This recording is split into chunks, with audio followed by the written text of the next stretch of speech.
Okay, take two. Ho there, Wolfgar. Have we traveled the mystic portal? We Has it fucked been up. a year? we fucked up big time. I'll tell you exactly where we fucked up. This is turning out like my like that interview I did with Double D from Diversity and Dragons. I forgot to hit go live. I hit the intro. I hit the 30-second thing. I forgot to hit go live, and that's embarrassing. The travails of the warp upon us. I just completely bungled that. But anyway, we were actually in the throes of a discussion before, and I'm sitting there showing off books, and I'm like, yeah, oh God, I'm not even live. And I just managed to look at the top right corner of my screen and went, oh, we're talking into the ether. We're just talking. That's all we were doing. Just No, two dudes talking. That's all it was. Look, but blame me. Okay, I was gone for a week because I was sleeping it off, right? And you were like, I need something stupid, something furry to make. I needed a stupid and pointless gesture. Yes, I needed that. There's no Joe here to put things together, so now everything is off. So anyway, here's the summary of what's going on. Okay, we'll just recap what we talked about instead of like going through it again like it's some kind of scripted bullshit. But anyway, we were talking about there's been quite a stir in the last few days on, I think, on Reddit primarily. Go figure. These people wringing their hands, worrying about there are too many straight white males in the OSR. They're messing things up for everybody else. It's like, who exactly? Because if it's you, then yes, we're happily doing that. And I think the reason why we're doing that, the reason why we're gatekeeping our tables a lot harder, is a response to being called every ist, every phobe, every this, every that. We just don't give a shit. Also, the OSR, it's decentralized. You've got nothing. You take out one game, we've got like 40, 50 more. And there are some games that just won't change for you, and that's okay. You know, you can sit those out. But this was what I pointed out was the OSR actually came out as a response to Wizards of the Coast vaulting all of the stuff before version 3, which 3 and 3.5 were pretty popular for their time. They were the most popular iterations. Excuse me, the most popular iterations of the game at that time. And the thing is, WotC had vaulted everything they bought from TSR, and they were like, you know, basically by implication, you'll play it our way or not at all. And the secondary market was just way cost prohibitive. So anybody who really wanted to play the older editions because they really weren't happy with 3 and 3.5, they were relegated to either playing 3.5 clones or something else. And look, at the time, D&D overshadowed everything. Well, WotC actually had lightning in a bottle, and they fucked it up.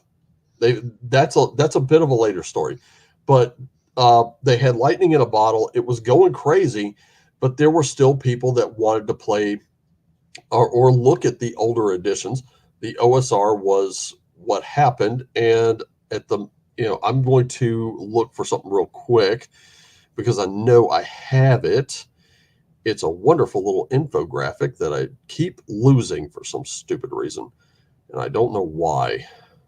But anyway, there's an infographic here that will show you exactly what what OSR games are, and here it is. And then I'll share this, and this comes from our favorite Frenchman, which I cannot pronounce his first name, so I'll just call him Ben. Ben was gracious enough to share this with us, or create this for us, rather. If I see the name, I will endeavor to comprehend it. Share. It doesn't. Most of the screen looks frozen, and your mouth is kind of open with your tongue hanging out just right. Yep, I'm frozen. I'm way frozen here. I don't know why. I'm sitting here being wolf face. You look like I like donuts. It's all good. I like donuts. I like donuts. I like donuts. And here we go. Look, Oh. we endorse all styles of gaming here, including Playmobil D&D. Playmobil D&D? What the fuck is Playmobil D&D? That's the D&D for the special needs children, where you make their minis out of Legos. It's like, Yeah. no, Frederick, you can't eat the fighter.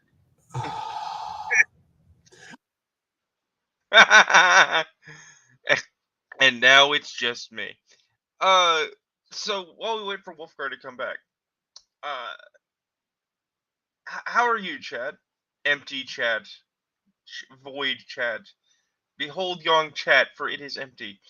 But anyone watching this later, it's 8:30 in the morning where I am. I just got up a little bit ago. How are you? How's your Saturday? How are things going?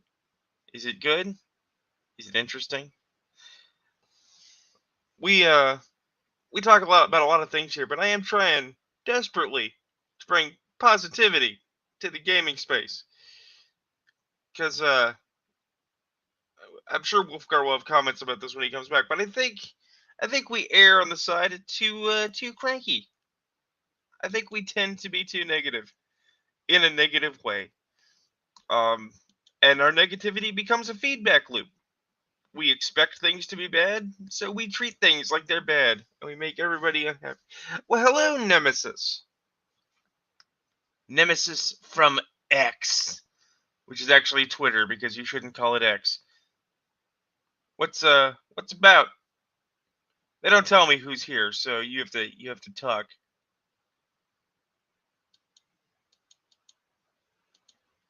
I'm glad you're doing well. What are you playing?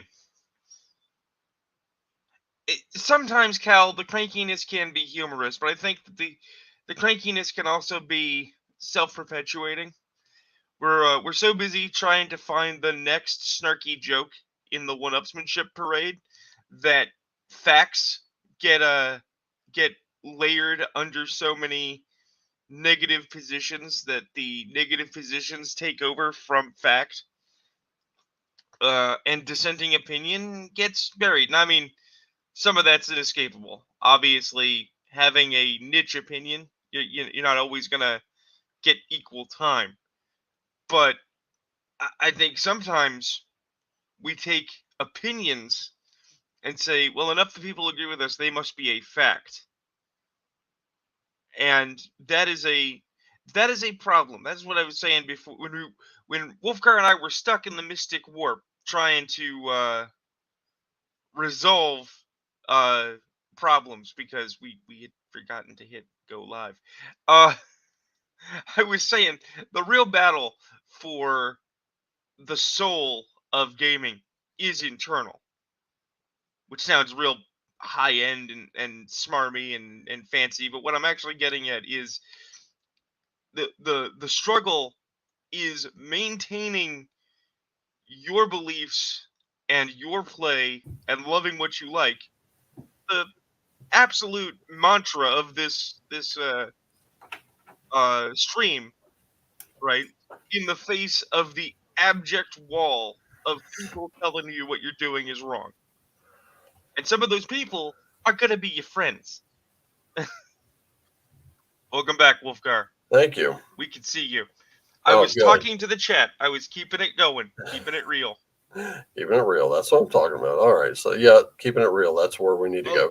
Damn. And, God damn it. Again? Son of a bitch. This is killing me, dude. Is it the green screen, you think? No, I couldn't tell you, but I can tell you this. Every time I try to share this picture, every time I try to share a window, it just completely freezes on me. Like, god damn. What the hell? Oh, this is getting to be stupid as hell. All right. It's getting wild as hell. At least this time you don't look dumb. You just look like a radio personality. Yeah. That's Look, that's the secret, guys. We're not InfoWars, but we are a little retarded. They're turning the frogs gay. They're making the games gay, and I don't like it. But I guess I'm getting the Joe Minute. I'm getting the undisclosed freedom to just ramble. Uh, but I've been in the gaming scene, albeit I wasn't a very social member of the scene for a very long time, and I got second generation because I am the second generation. I got hand me down game stuff.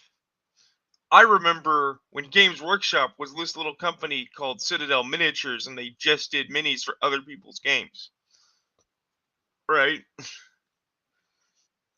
Uh, and yeah,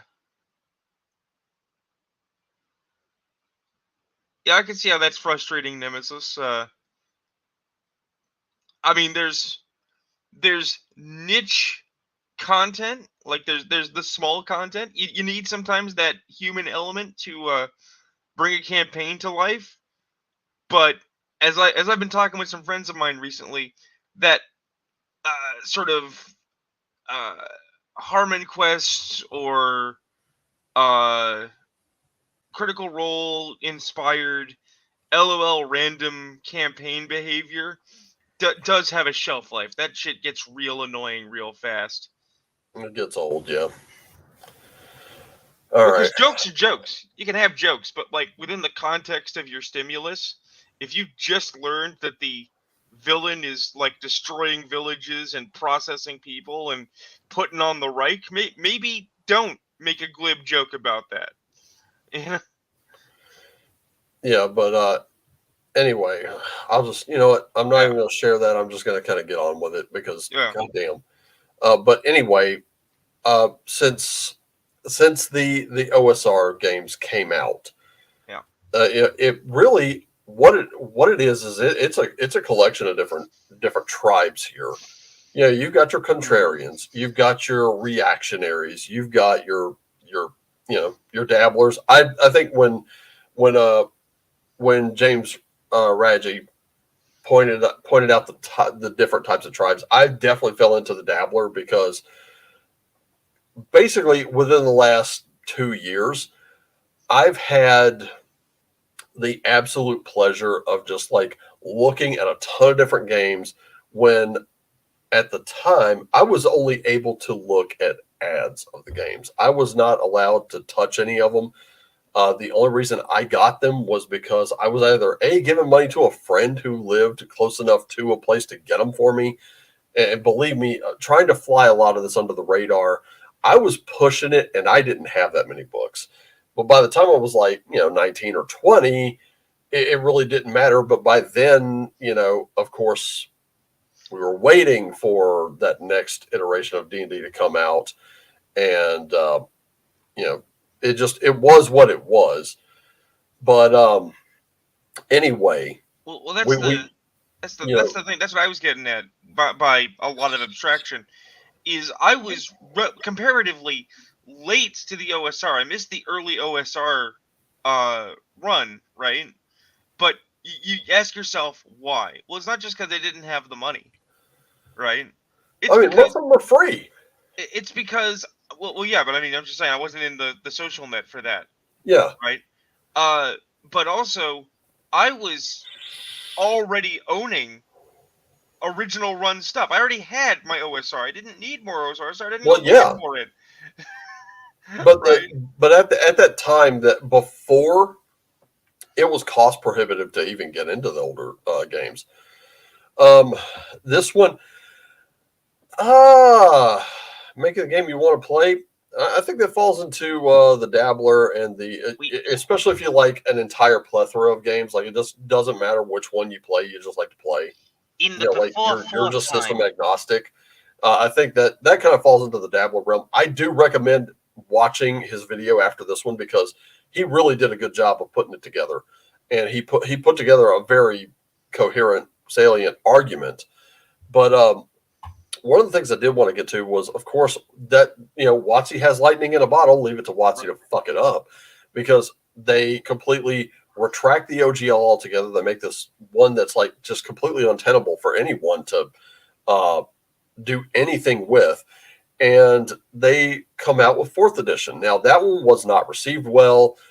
I'm gonna defend 4E just a little bit, just based on what little I know of it, because from the outset, and I've mentioned this before we came on, um, OD&D. Even though I'm a BX and BECME guy, I still have a love for OD&D. I have a very huge appreciation for it, and I think I would, if I were able to actually get in on a game, I would probably enjoy it maybe a little more. Don't know. I would have to play it in order to find out, but I do look at it through the lens of like Swords and Wizardry or Delving Deeper, and I'm like, yeah, this is pretty cool. I like it.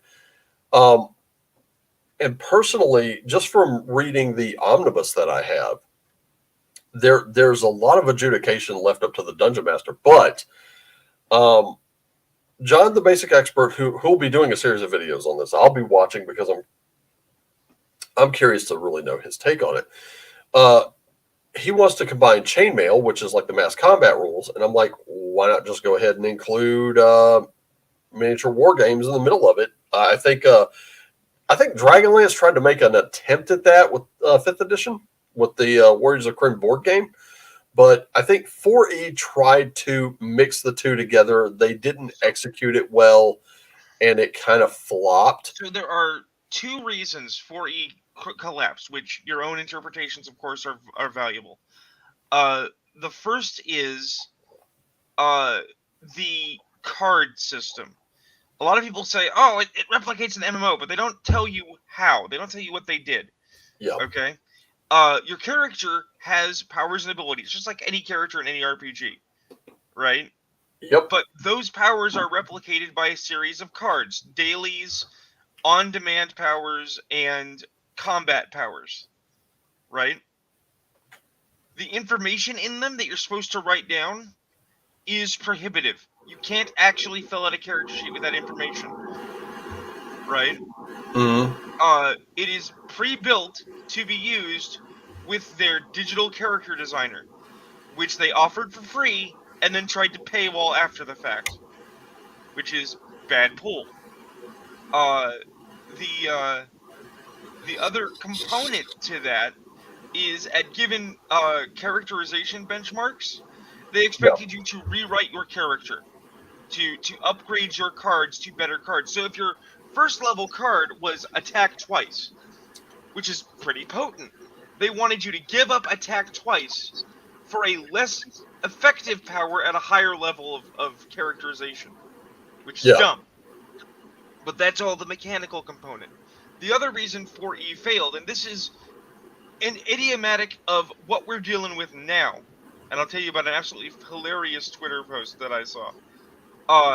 Is people threw a piss fit, okay? Because they thought, there's no role-playing in it. I'm not allowed to role-play. I have to use the skill system. But the skill challenge system takes away role-play. Because what it was, they had an optional system where if you wanted to deal with a complicated exchange of skill actions, right? Rather than individual skill rolls, you would roll one or more rolls as results of quality. So instead of, okay, it's one and done for your negotiation, right? Mm-hmm. You break the negotiation up into 3 rolls. This is my opening, this is our middle of the negotiation, this is my last push, and we'll determine based on those rolls just sort of how good in general my results were. Yeah, it seemed like they were trying to emulate like the tactical RPG video games that were kind of in vogue at the time, but like I said, it was executed super poorly. Which is fine. Like, that's a reasonable argument to make. What I'm saying, though, is that at the time, a lot of the hatred was essentially boils down to, I heard this is bad for these reasons, so I'm going to replicate these reasons over and over again, but have no practical knowledge of why this is bad. Right.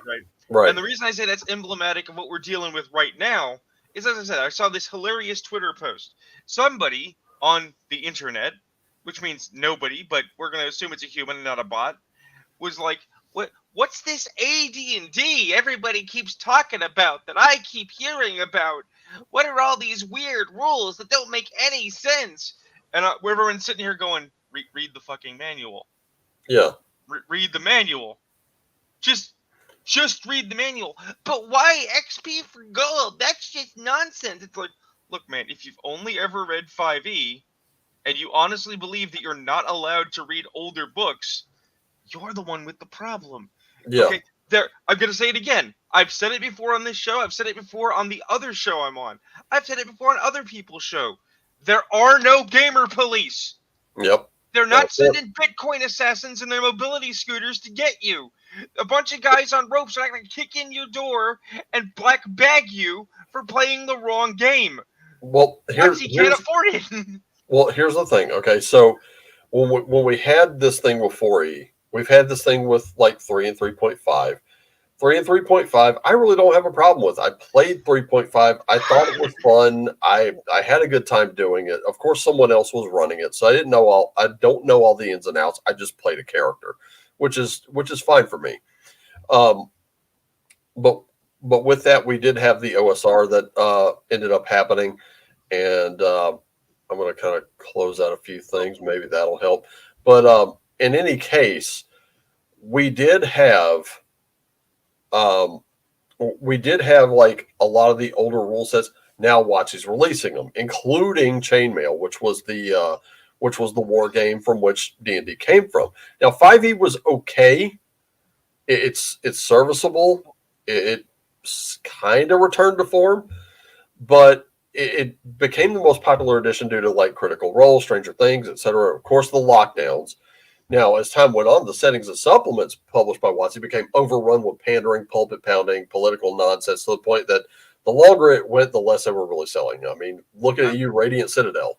Here's the thing. I love Jim. Jim's great. Okay? Mm-hmm. His political opinions might be a bit extreme, but hey, he's from Bing Bong Land. They're different there. It's okay. Right? He and I have a disagreement, a respectful disagreement. I say there was a 90s gaming crash because I was there. I experienced it in America Land. Jim says, no, there wasn't a gaming crash because that's when World of Darkness got real big and other games were side. And he's not wrong. Those games also got big, right? So he says it's a D&D crash, and he's, again, not wrong because that's the death of TSR, right? But here's the thing. As you say, WotC boxed D&D for about 10 years. Yep. Right? And then when they put third out, it's not just that it was fantastically popular or that it was particularly good, because we've played third. You have your feelings on third, whatever they may be, right? But specifically, a whole generation of brand new players who understood this nebulous idea that their parents had played this thing called Dungeon and Dragon, right? But had never seen it. Didn't know what it was. Why was third so incredibly popular? It was their first game. Yep. And now as we move into this generation, this double decade, right? Those people are now parents, right? Those people are now young professionals, and third ed is their first game, and it's either defending third plus against all these weird old school weirdos that have come out of the woodwork, these scary old straight white men who don't get with the program, right? Or it's being real confused about, well, what's this 5e? Why are they making everything complicated? Why can't it be like third ed days? And not understanding that that's what we're saying. Why can't it be like second ed days? Why can't it be like first ed days? But, and I've stated this before, so I'll just recap it really quickly. Got started with second edition. And when I saw second edition, I was like, what's first edition like? At the time, I didn't have that information. Now I do, and we're good. Right. Now, here's the thing. Now, I mean, look at Hasbro now. Okay, let's look at the company, the parent company primarily. Okay, even with 5th edition being the most popular version of the game, now they want to move into the 6th edition, whatever it is. And now Hasbro's in trouble. Their stock's in the toilet. They're only digging a deeper hole for themselves. They've gutted the crews of both Magic the Gathering and D&D.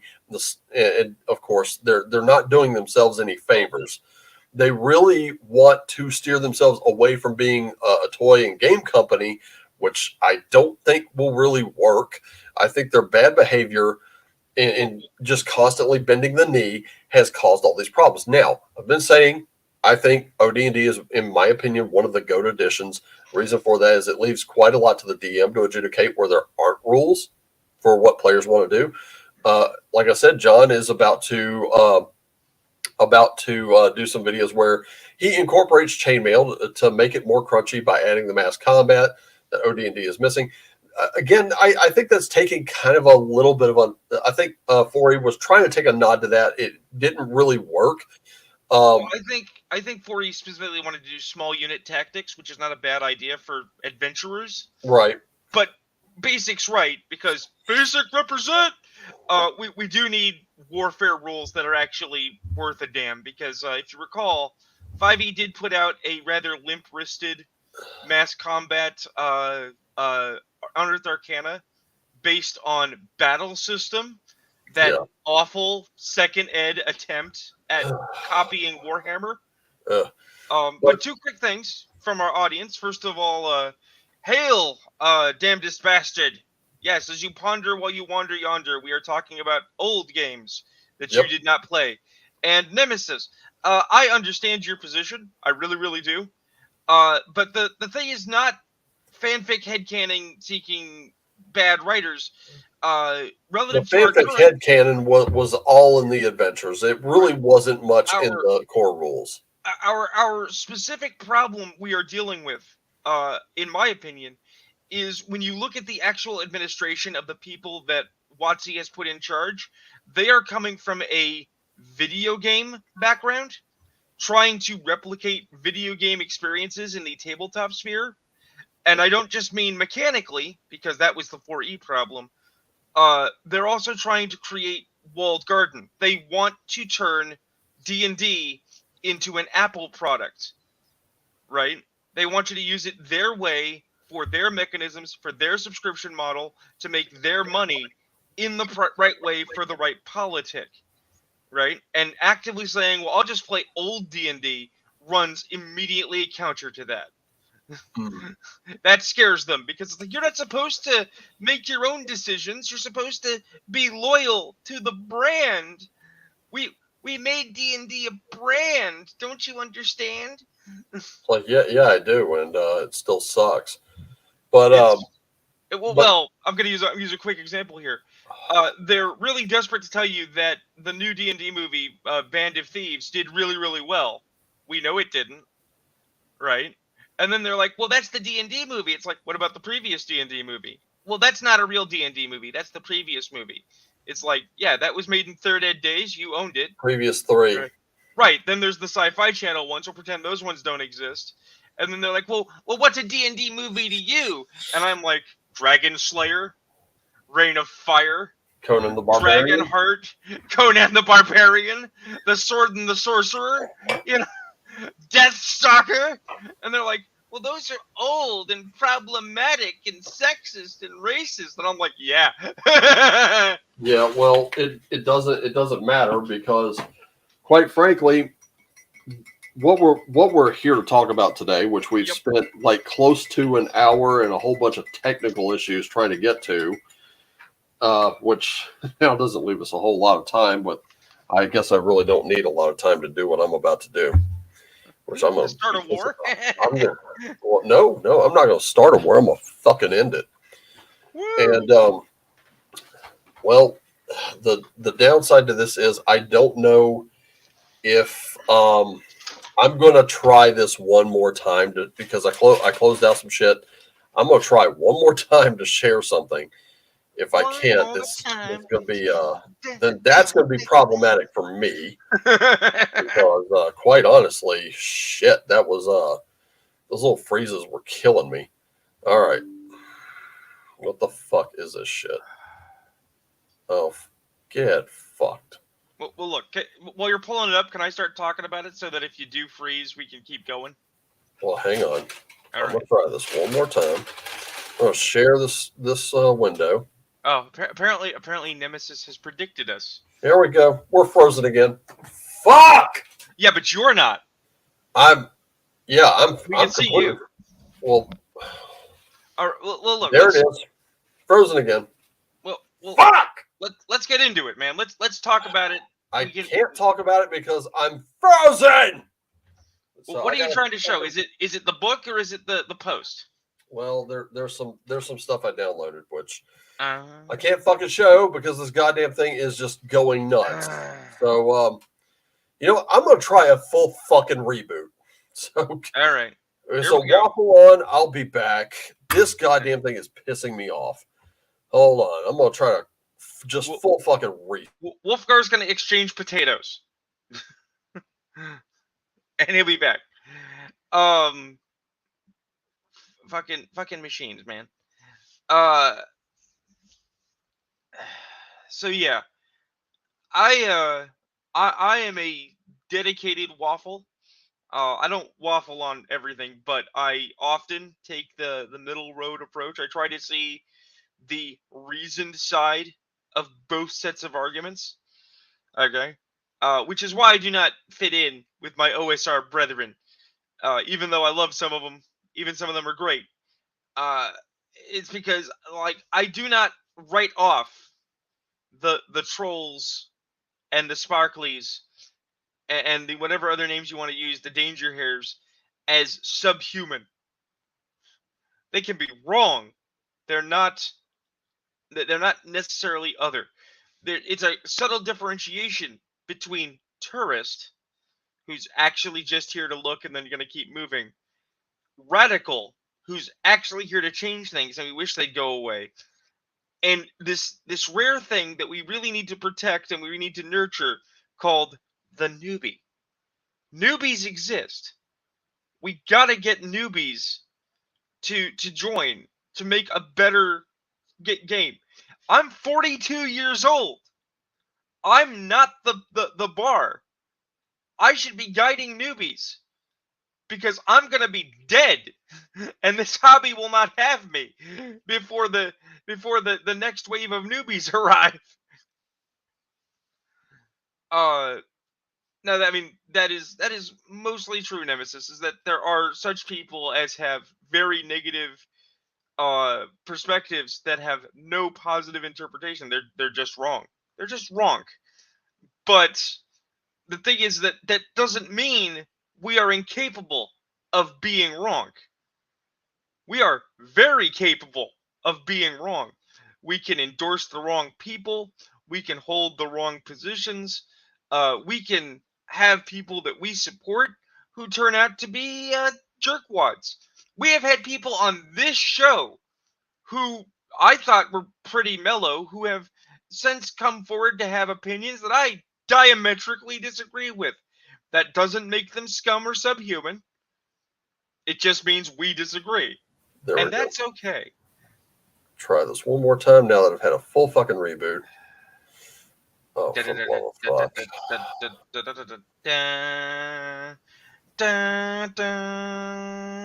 Find it again. Yes, damnedest bastard. The difference between the activist and the tourist is the froth at the corner of the mouth. Yep. I mean, unless they're playing Chalt, in which case the froth at the corner of the mouth is from the psychedelics. Okay, so let's try this one more time. Not that you are specifically advised to play Chalt while high on LSD, but it might help. Fuck! Oh, well, we're fucked. How about this? Do you want me to try and put it up? Can you send it my way? Oh, shit. This is like seriously pissing me off. Hang on. God damn it! What is with this thing? Dark magic. Okay, we're gonna hope Wolfguard gonna come back, cause he froze now. It's all the not a good and double plus bad.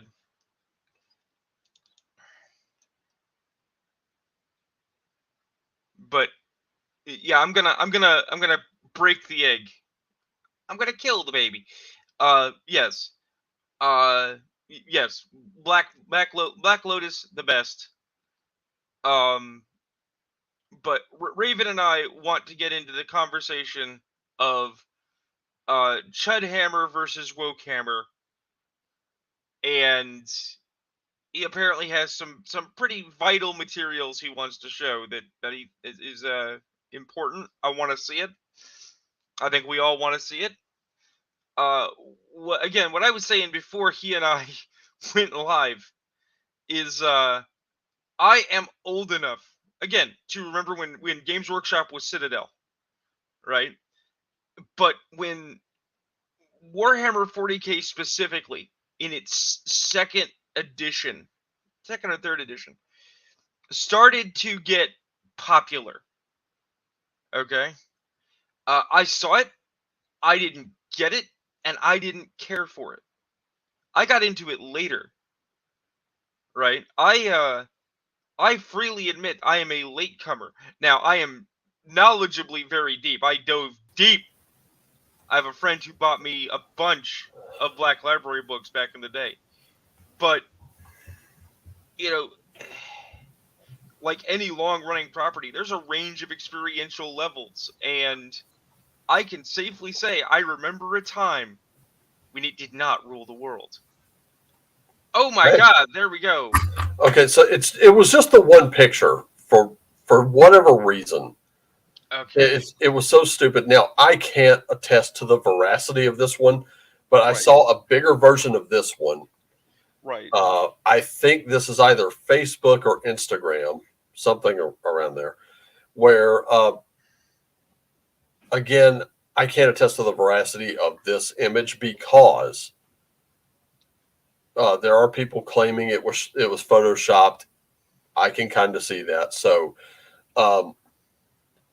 so this one apparently was Charlie Bell here, female Space Marines and Warhammer 40,000, because we are talking about wargaming now, and I've lost in all my notes, so that's wonderful. But that's where we're going. Is I'm going to say this because it's a response to this article, which I'll share this one in just a sec. Wargaming. There we go. Yeah, this one. I wanted to show you this. I'm pretty sure many of you have seen it make the rounds, but it's important to note because I can stop sharing this now, and I can present this one. Oh boy. Only GW can banish Warhammer 40k's gender demons for good. Yeah, they tried that. It sucks. All praise Slanesh. And I'm not even a Slanesh player. Okay, here's the thing. I'm just getting my feet wet into this because I did manage to come across a copy of a PDF for 8th edition, which I initially grabbed and started reading, and there were some other ones as well that were Warhammer 40k RPG. Yep. And of course, I'm not. How can I put this? I'm brand new to it. Player. This is how brand new I am to it. I did pick this up, right? And this so far has me pretty much fascinated. I'm looking through it. I'm liking what I see. I'm not that deep into it yet. Well, relevant to this subject, we do actually have to talk about lore, but it's both lore and game history as a property. Okay? So, if you go back to the 90s, you go back to the olden times when I was not playing. Right. Okay? Space Marines were dudes, because you just made dude Marines. Okay? And at one point, somebody said, hey, let's make a chick faction that's nuns with guns in space, called the Sisters of Battle. And it's the same kind of energy as that comic Requiem. It is super edgy, super silly, super dangerous, right? So these nuns with guns are in power armor with massive guns, and they've got massive boob plate, and they are extremely violent, xenophobic, extremist religious whack jobs that everyone thinks are religious whack jobs because they are super violent, right? Because that's Warhammer's flavor, is a bit tongue-in-cheek, super dark, ultra rad, right? In the early 2000s, late 90s, there was a MMO for Warhammer Fantasy called Warhammer Age of Reckoning. Okay? And in it, there was a video, there was a behind the scenes with a guy working on it who said, look, people were asked, why did we only allow Zench, the Chaos God of Magic, to be the playable Chaos faction? And they said, Yeah. well, look, if you play Nurgle, it's going to get super gross because he's the god of death and plague, and we just don't have the graphical fidelity for that. And he said, we didn't do Khorne because everybody would just PvP each other all day. It would be super violent, super gross, right? And then when he got to Slaanesh, the god of pleasure, right, the god of hermaphroditic fuck demons who rape people to death, he said, we didn't do Slaanesh because we know players would be naughty. You knew you would be naughty. We didn't want to do that and get in trouble, right? And that has been the thing. When they redid when they did Warhammer Fantasy as Age of Sigmar, they tried to get rid of Slaanesh because Games Workshop, the modern company, is ashamed of its sleazy, extreme, silly history. They want to get rid of the sexy god. Okay? Which brings us to the modern debate. Space Marines, due to the permutations of hormones and the like, can only be male. The God Emperor only made male Space Marines to create unity of function and form because the God Emperor is so advanced that he's not very human in mindset or biology. Okay? The Sisters of Battle are an all-female faction. Yep. Chuds, for good or ill, say, we don't need female Space Marines because we have the Sisters of Battle. Fuck you. Right? Well, okay. The Wokies say, but we need female Space Marines, and you can just make lore to make it happen. Okay? All right? Enlightened men, enlightened badasses know that there are female Space Marines. And everyone goes, what? There are no female Space Marines. It's like, yes, there are. They're called hermaphroditic. They serve Slaanesh, and they are Chaos Warriors. Because, that's very true. Okay, they are horrifically mutated Space Marines who were transformed into females and near females by the god of debauchery. They're out there. You don't need them. They don't need to be added. It doesn't need a lore twist. Because the unfortunate thing is, Wolfgar, while I appreciate that you are new and you have dipped into the waters and you are really liking what you see, modern Warhammer, the modern storytelling, going back to a guy named Matt Ward, is pretty ass. Modern Warhammer's pretty ass. Just full stop. But the good Warhammer is out there. Get on my level. Become Warhammer OSR. Play old Warhammer with Joe. It'll be great. Well, if I can get a book at a reasonable price, I'll do it. Nothing. I'll throw you some books, man. You and me. We'll play some fucking Death Watch. We'll go kill some Xenos in an RPG. It'll be amazing. But anyway, getting to it, I was going to write this as an article. I was going to write another one of these goddamn articles. I came across this image here because I was going to use this image as the cover image. Sisters are hardcore, man. And I'm looking at it, and I realize, Joe, you've met Moots. Maybe. I think you have. She's hung out with us before. Okay. The one on the left looks like Moots, and the one on the right looks just like her sister. Well, here's. I was like, I saw that, and initially I thought, okay, cool image, and I downloaded it, and then I pushed it to my phone. I sent it to both of them, and I was like, why the fuck didn't you tell me? Well, here's the thing. They were both in agreement. It looks like the two of them. I was like, holy shit, you guys got. Well, oh no, it gets funnier. Wolfgar, it gets funnier. Are your sides ready? Are your sides ready? We really need to move on. We only have like an hour left, and let me just tell you this because this is actually very important. So 40K is a bunch of references and jokes, including Dune. Okay, the Sisters of Battle are the Bene Gesserit from Dune. They're genetically structured. They carefully manage their lineages. They all look like Moots and Moot's sister. The entire faction. All of them. Hundreds of thousands of psychotic warrior nuns who look like a friend of ours. And I actually invited Moots onto the stream, but she can't right now. Well, she's too busy killing the Xenos, which is what you should be doing, guardsman. But anyway. You have the time to waste on this stream. Anyway, moving on. And the Emperor's enemies are at the gate. Wolfgar's gonna kill me. So anyway, moving on. Going back to, because I just wanted to show that because that was a cool image to me. Yeah, I thought it was funny, and I was like, here you go. Oh, it's good. Yeah, show that. But this, okay, this is. I'm not going to go through the whole thing. Archcast does a wonderful job of tearing this one apart. I recommend it, but I'll kind of read the just. Well, let's just go with the title, which we've already done. And then here we go. Female Space Marines don't matter. Then why are you writing 1,000 fucking words about it? But an ideological backlash against the idea could drag the Warhammer community into dark places. The Warhammer community has been around for about 40 years and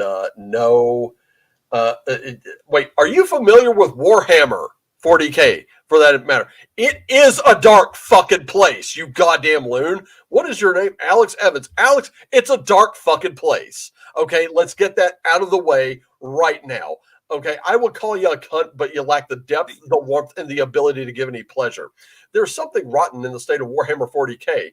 I'll get to that. Even as Games Workshop's most successful creation continues to grow, recruiting new fans and breaking sales records left, right, and center, that's going to be the key thing, Alex. They're breaking sales records. As a matter of fact, Games Workshop was able to give their employees very nice bonuses this year. Do you want to know how? They listen to their customers for the most part, and they deliver on that as best that they can. It still suffers from an old wound that refuses to heal. No, it reopens every few months to gout foul, toxified blood once again. Yes, Alex, it's you. I can prove this. We did it with one. Again, that wound is called the Eye of veracity of that fucking photo, but I can tell you that if you've ever spent more than 5 minutes in Warhammer's 40K online communities, oh boy, but I have. Especially in the last few months, you won't need me to tell you this. No shit. We don't need you to write 1,000 words on it either. This open festering wound is gender.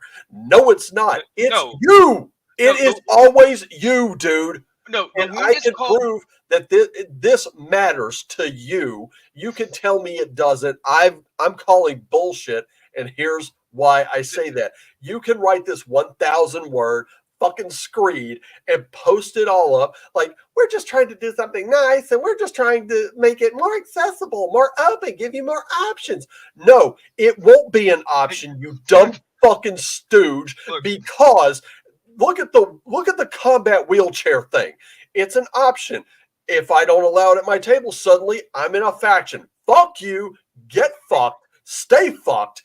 And guess what? The same lady also made a crawling chair for Cyberpunk. Why would I allow that and not the combat wheelchair for D&D? The combat wheelchair for D&D makes no fucking sense. Wait a minute. There's a crawling chair? The fucking setting. There's a crawling chair? Yeah. Why? Style over substance. It fits the setting. Cyberpunk! Make that motherfucker float! Get the anti-grav, you stupid cunt! Yes, Archcast, and here it is.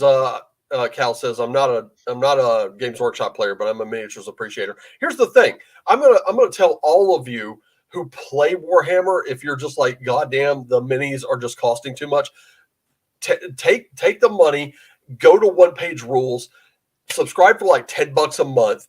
You will get miniatures, and let me tell you something. For what Games Workshop is selling, like I think their starter pack is $160. You're getting very few minis. You have to put them together. You have to do all the work. You have to paint them. Guess what? For $60 less, One Page Rules will sell you an entire army pre-painted, delivered to your door. No, for no, 99 bucks. no. Come on.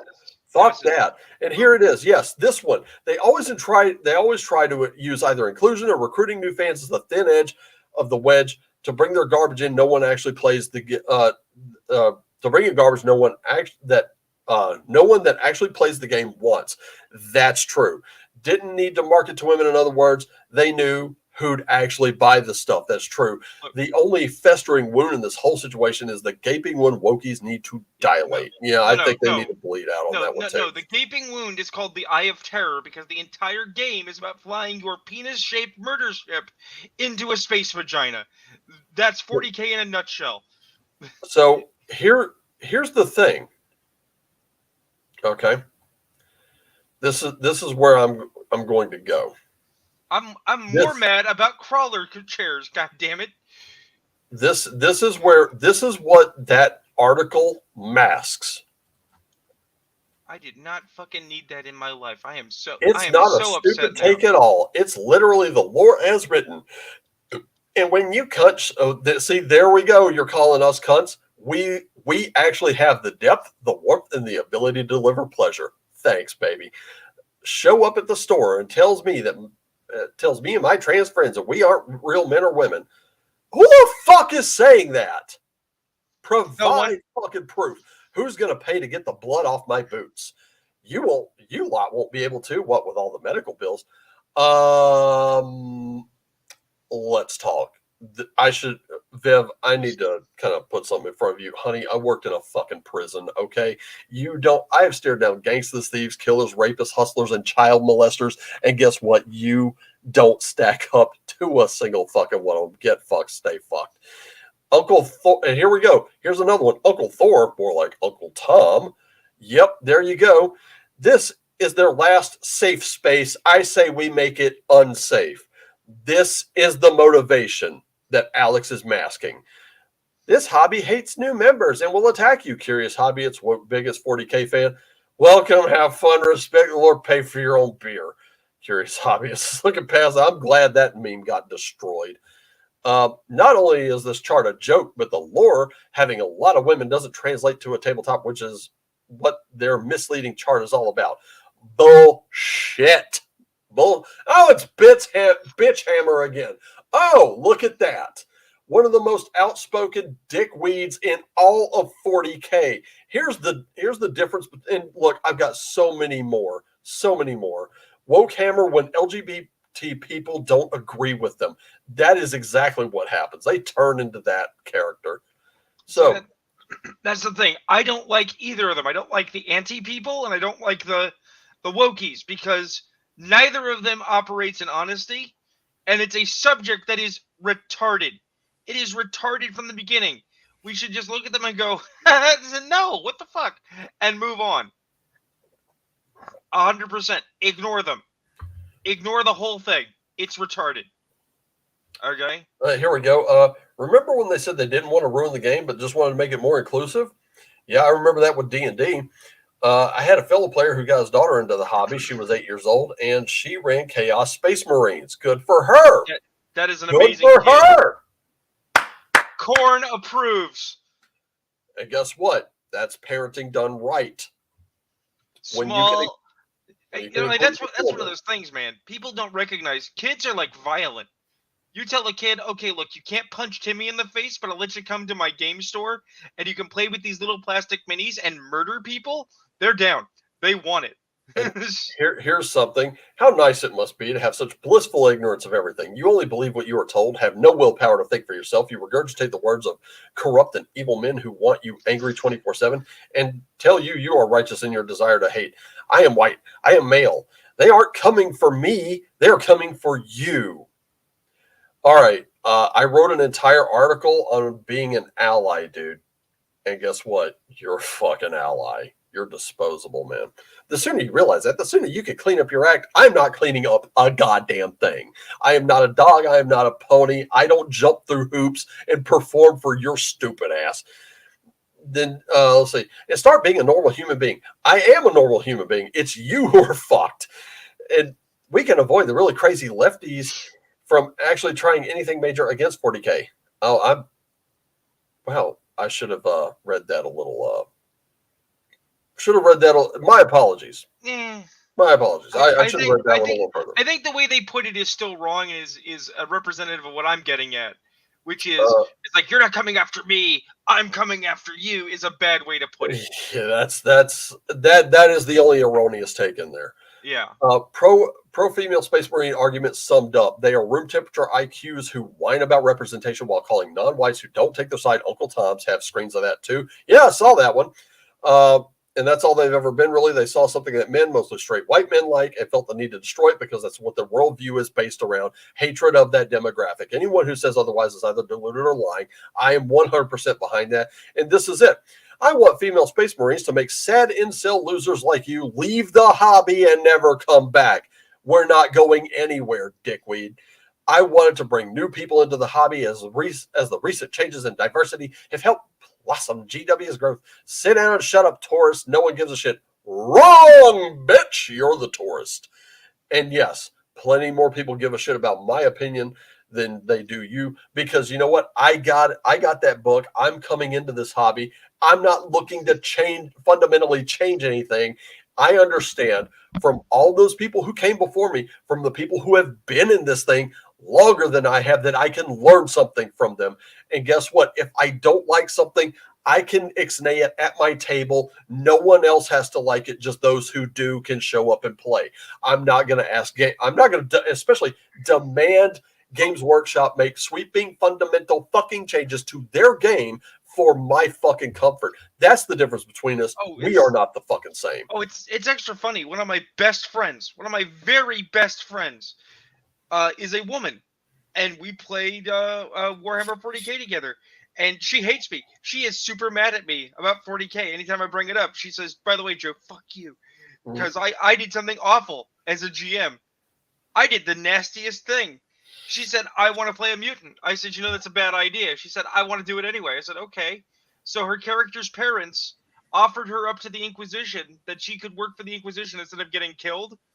And I said, "Okay, well, the Inquisition still needs someone to get punished for this, so you're going to have to die." And they were like, "That's a sacrifice we're willing to make."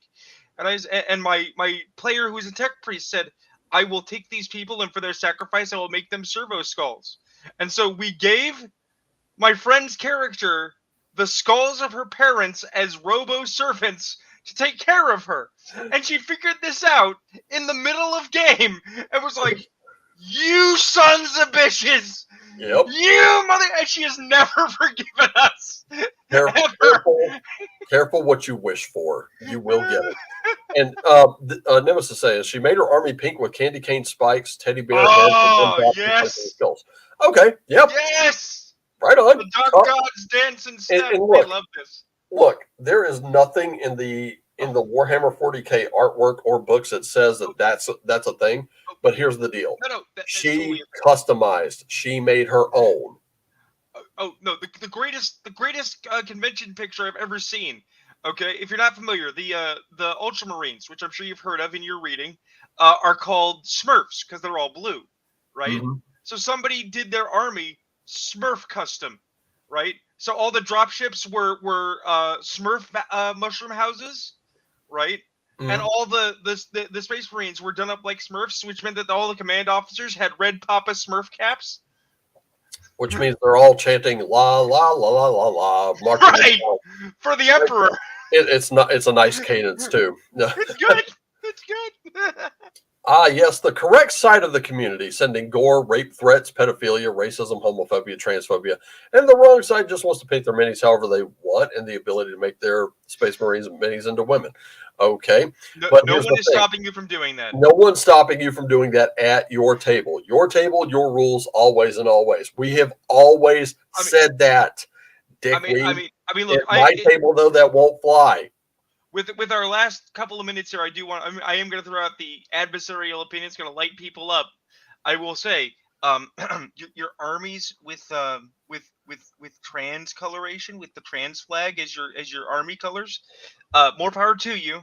But it does look kind of shitty. All those pastels. Could you add one darker base coat, please? Something, anything. Here it is.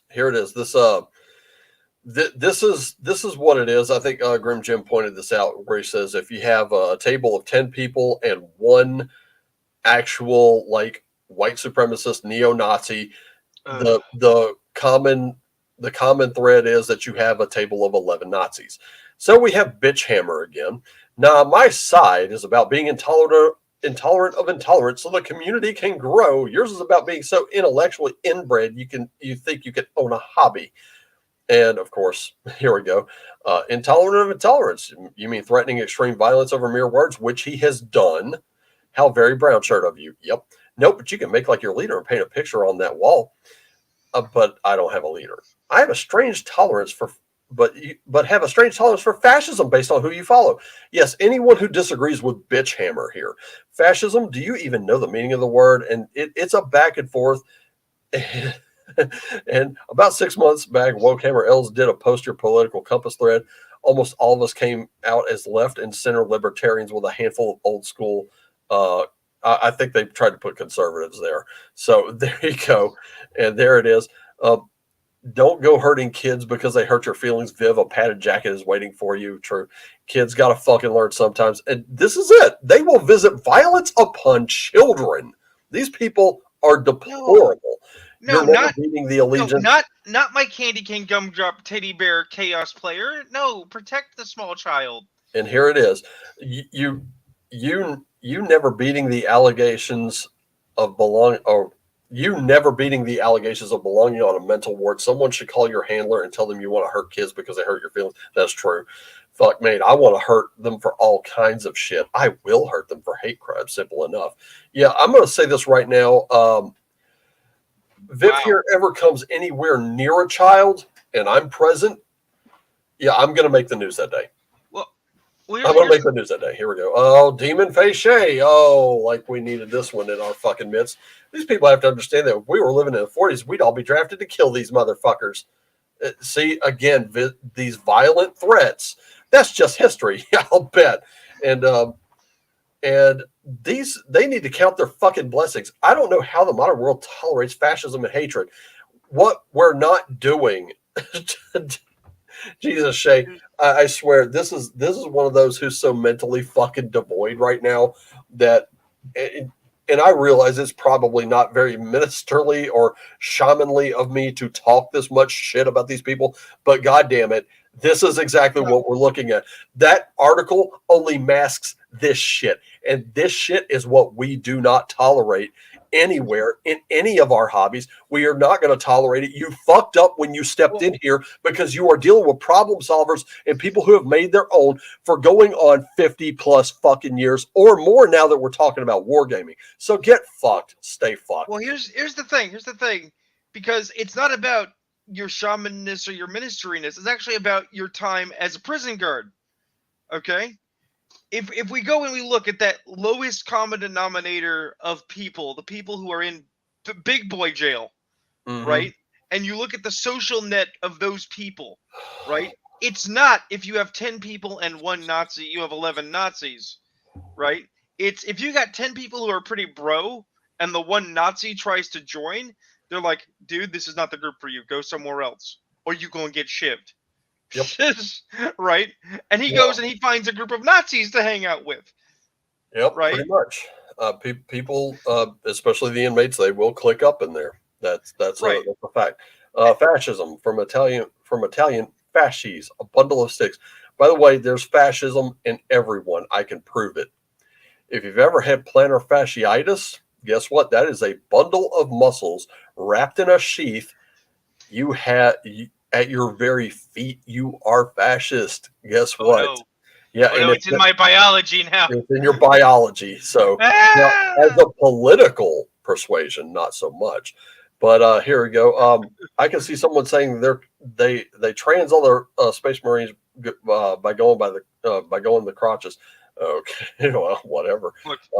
Here we go. By filling all the crotches. Okay, yeah, okay. But I'm not one to gatekeep, but right-wing subhumies, see, here we go, the dehumanization here, don't belong in any of my hobbies. Wait, you actually think you own this? Or any hobby, or anywhere, except in the soil as fertilizer. There we go, violent death threats. Here we go. Bro literally couldn't give me an answer, so he blocked me. Yeah. Okay.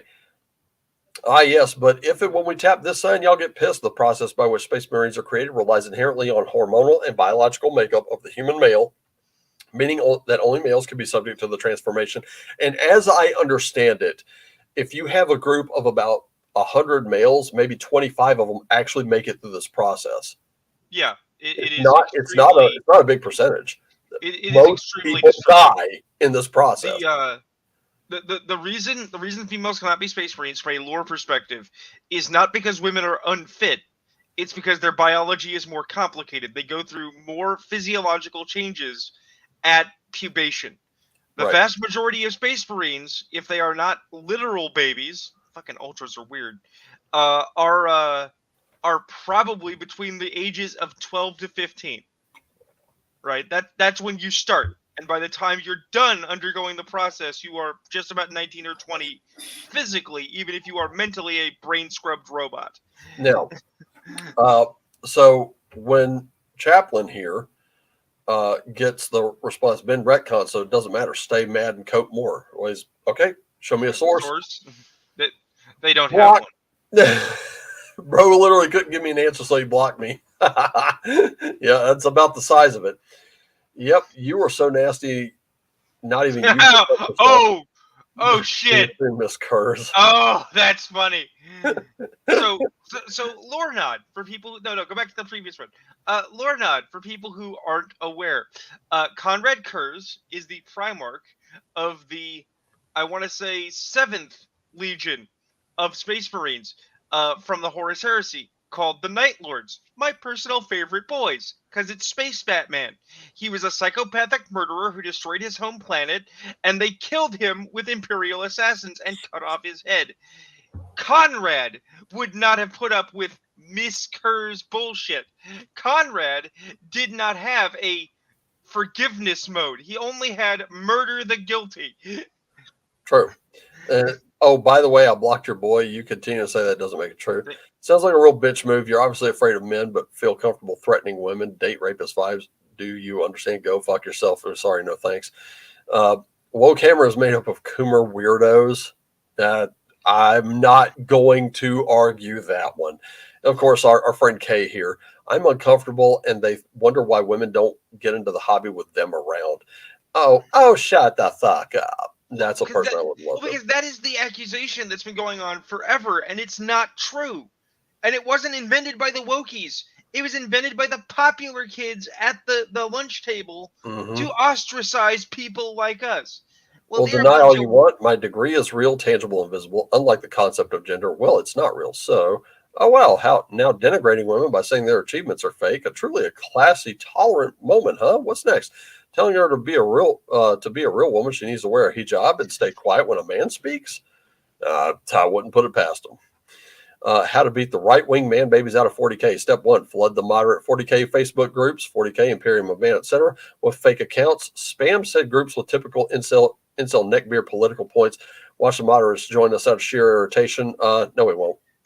Delaney, you said the inside part outside. You're not supposed to share your actual plan. Yep. With the world. We remember. Honestly, I agree with them. I hope your favorite hobbies become miserable for you, to you, and you're never able to enjoy anything. Go cry to someone who gives a shit about your pity parade.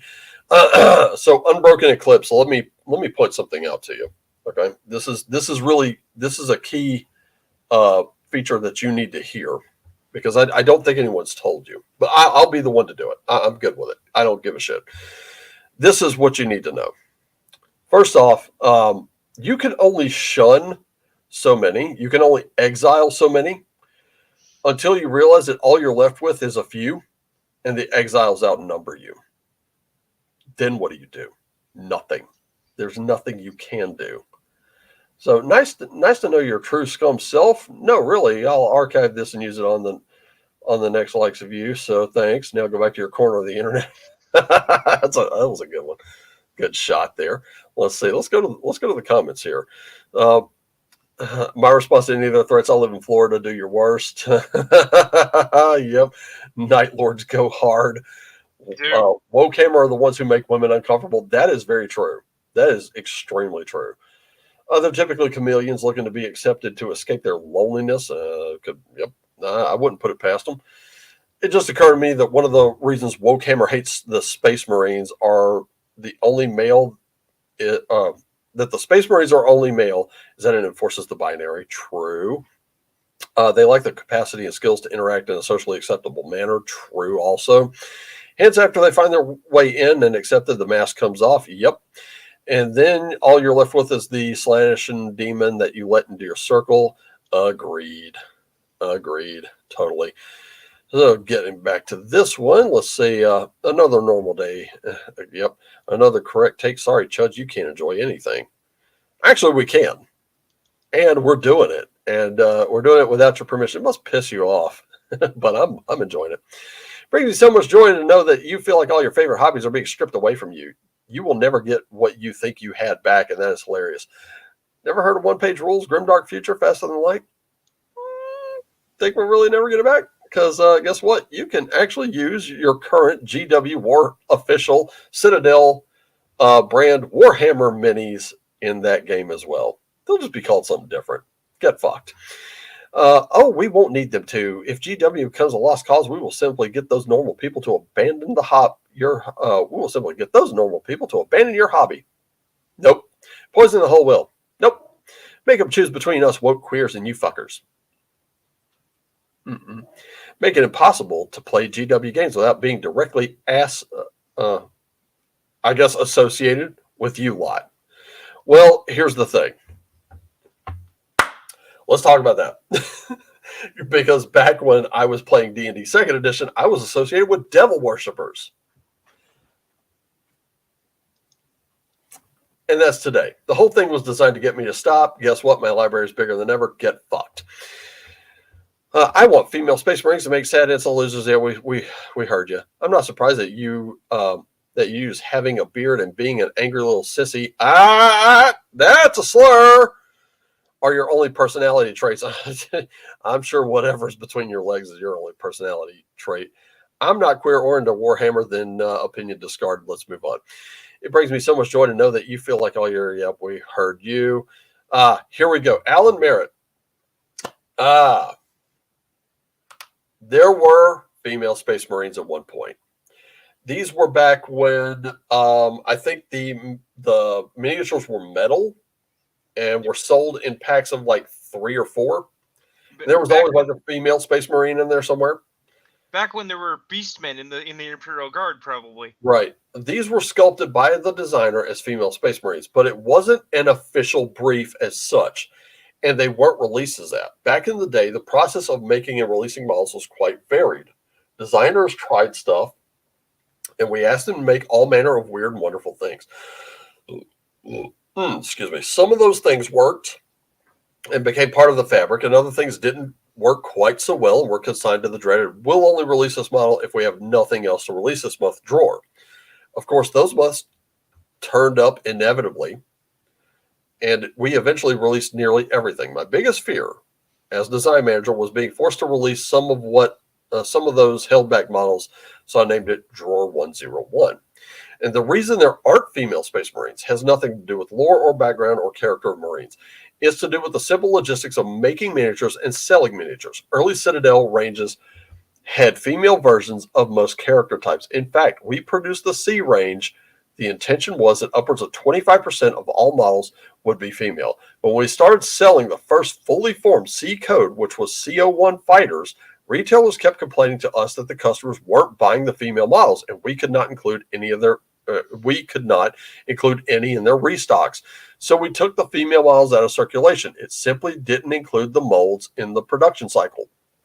It wasn't the only example. And so we pretty much stopped any thoughts of doing massive ranges of female wizards, etc. This was early to mid 80s. The Citadel customers at that time made it clear to us they weren't interested in buying female models. So when we get to the new Rogue Trader ranges and exciting new Space Marine model ranges, it was difficult to see how we could logistically add in an occasional female model to the mix. Blister packs had 3 Marines in them. Okay, so yeah, it was packs of 3 at the time. And in those days of huge random mixes, the days of huge random mixes were long gone. And we knew if every Marine blister had a female model as one of the three, that folks would complain. So we didn't make any female ones except for the very occasional ones that pop up from time to time. All the background fluff about why there are only male Marines is there to justify a commercial logistics issue. By the way, the success of the Plastic Marines RTB01 set also played a part, and it never occurred to us to make any of those models female, and it certainly wouldn't have been possible to make it so there were 2 or 3 in a box. That set to a large degree defined what Marines were.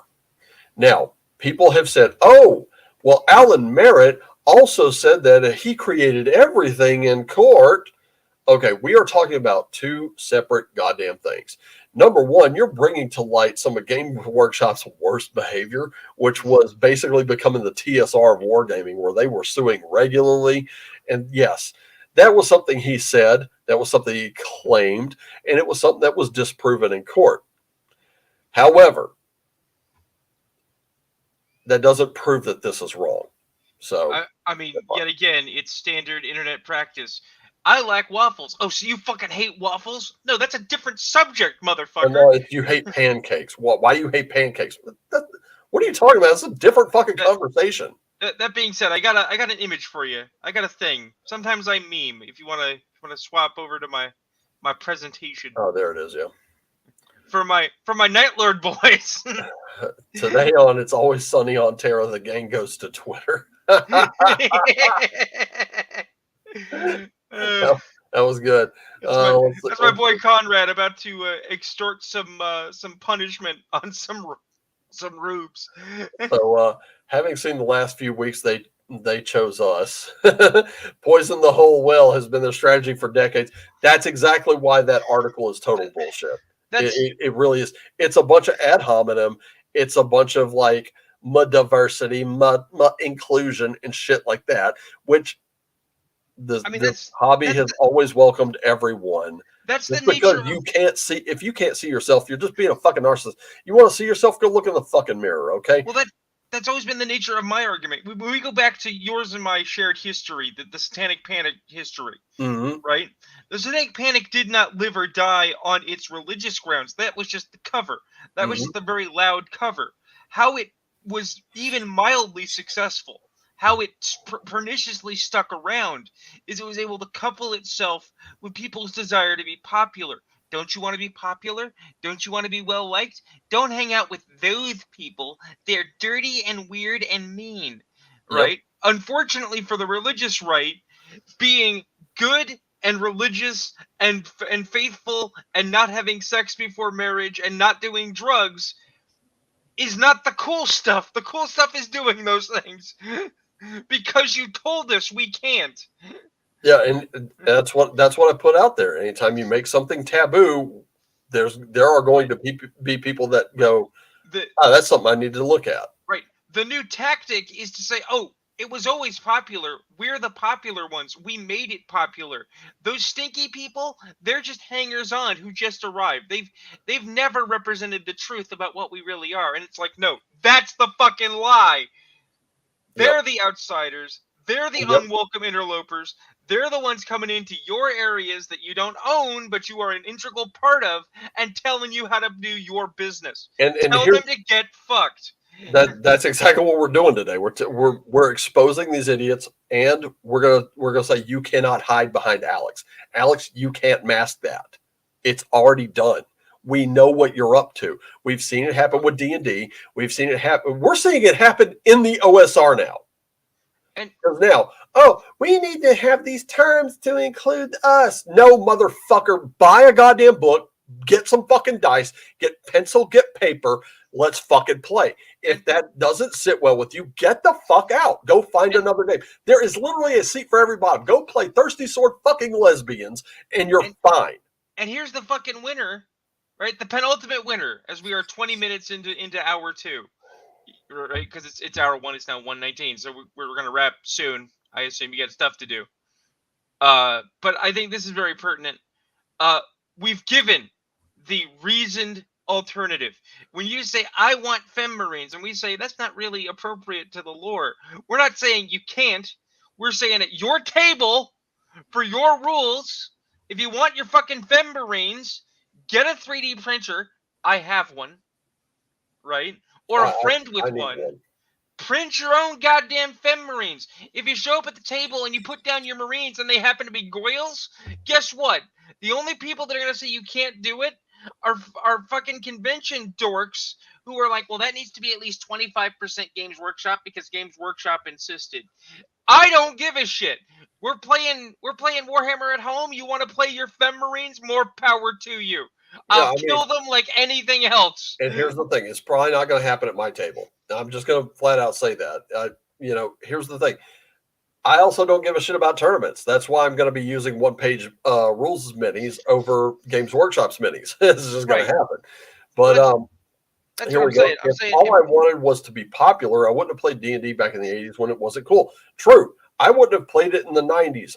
In fact, there was a point in time where I was joining churches left and right. I could barely keep up with how many baptisms I underwent, and I always ran into the same problem. Well, you didn't join my church, and that one's wrong. And it's like, after a while, it's like, all right, well, fuck all of you then, because everywhere I went, there were constant purity tests, constant this. Oh, you gotta stop dressing like this next.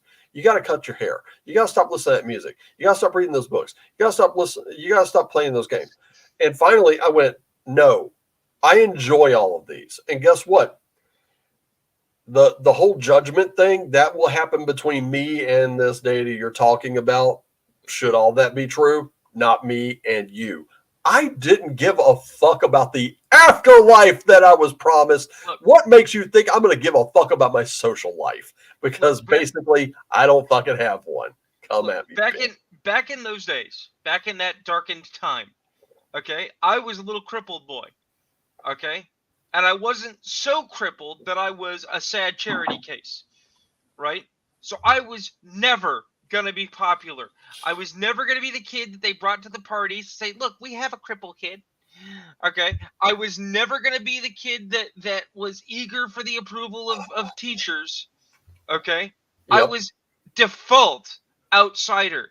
So when it came to the question of, do you want to be popular, Joe? I said, why? Why would I want that? And when they said, do you want to play D&D, Joe? I said, sure, sounds cool. I'll check that out. And I never looked back. I have always been part of this subgroup, and it has never been mainstream, and it has never given a shit. Ever.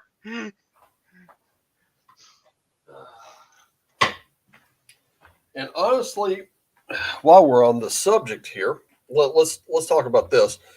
Ostracize us, accuse us of ostracizing them, then invade our place and destroy it.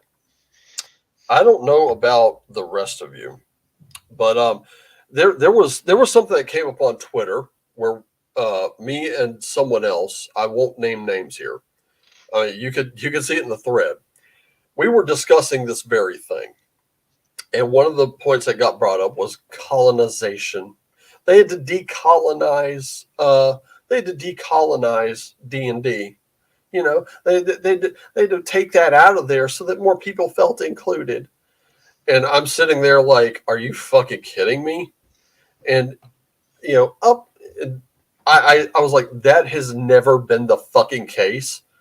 And I posted Servant of Shiloh. I even tagged him in just to show, hey, this is a real person here. I said, Servant of Shiloh, may the gods bless and keep him, because he's awesome. Fellow YouTuber, hats off to him, love and respect him, did an entire series of videos on this where he debunked the entire thing. This dude watched that one video I posted and then claimed it backed up his points, went on to ramble some more, and then he goes, and then Servant of Shiloh comes in and goes, you missed the entire point of the video. Servant of Shiloh, a black man, my brother from another mother of another color, comes in and just shut him down in very few words. You missed the entire point of that video. And of course I brought up, if we're going to decolonize and we're going to make representation so important, Numenera has the absolute most representation of any game on the market, any in the fantasy realm, which Servant Shiloh also corrected me, it's science fantasy. So until he confirms, because he would know better than I would, it's less Conan the Barbarian, more Masters of the Universe. Cartoon, I should add, cartoon. In terms of vibe, which to me, that's a selling point. If you hit me with that, hey, Numenera has this whole Masters of the Universe vibe, I think you dig it. I'm fucking there. I don't give a shit about the color of the characters that they paint. I don't give a shit about their nationality. I don't give a shit who they fucking sleep with. None of that is my fucking business. So that is a game I'll probably check out at some point. That being neither here nor there, that was a question that could never be answered.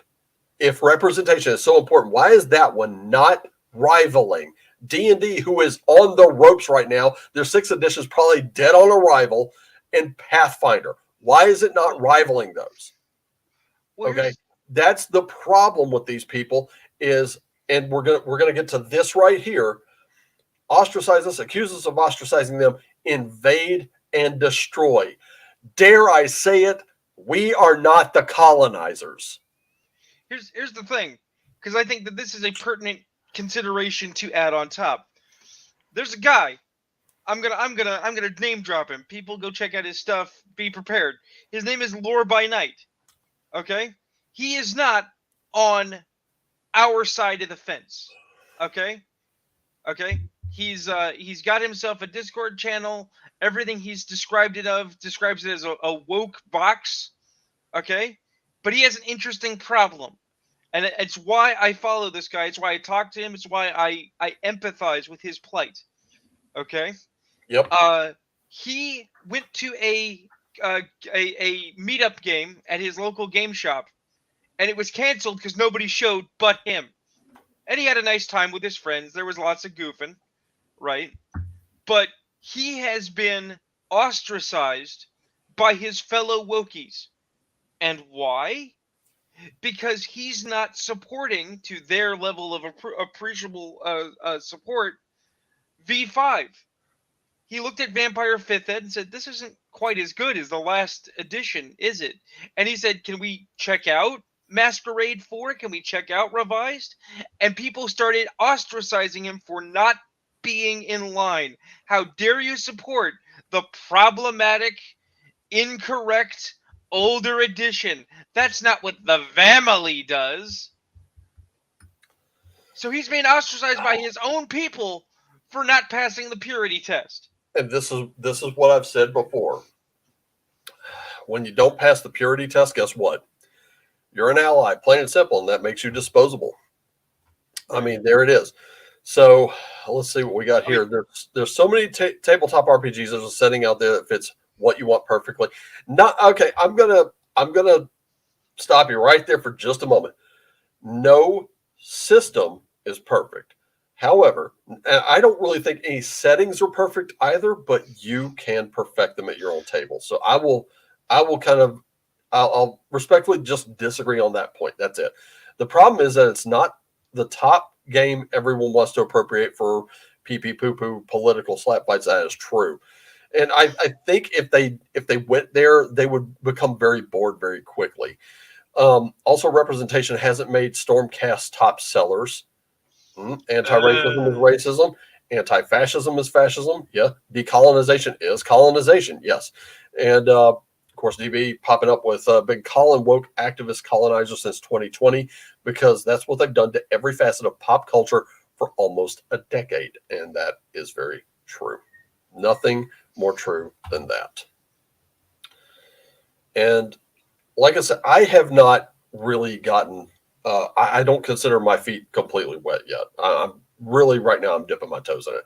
But again, let me point out, I am not the guy coming into that. You know, I mean, I've got war games, and I'm gonna be honest with you. When we talk about like mixing war games with tabletop RPGs, I got just the thing. Check this out. Do you know what you would need to do that with this game? All you would need are maybe some like World War II era army men, those little green plastic posed things, and a map. You can literally just make up a map. You can do that. But this is really more of a tabletop RPG. This is not really a war game. Also, this game doesn't have two things in it. Doesn't have your code talkers, and it doesn't have your night witches. And I want to go ahead and put those into this game. And I actually asked, I can't remember his name now, but old school wargamer or old school gamer. I don't know if any of you guys following him. I actually asked him about the code talker bit, and he said, you don't have to make it an entire class. Just like make it a +1 modifier to communication or something like that. I was like, okay, that makes sense. But I mean, you can, like, I could do that. I could have the war game scenario complete with a battle mat, or no battle mat at all. We would just use rulers and dice, just like they do with like war games like Chainmail and stuff like that. And then you could do those like tactical moves that way. Let's see. So that's why they're an endless source of laughs for me. Huh? The left search for heretics. They will always jettison people for failing to adhere to the scripture. Yeah, that's true. Yes, the night witches were badass.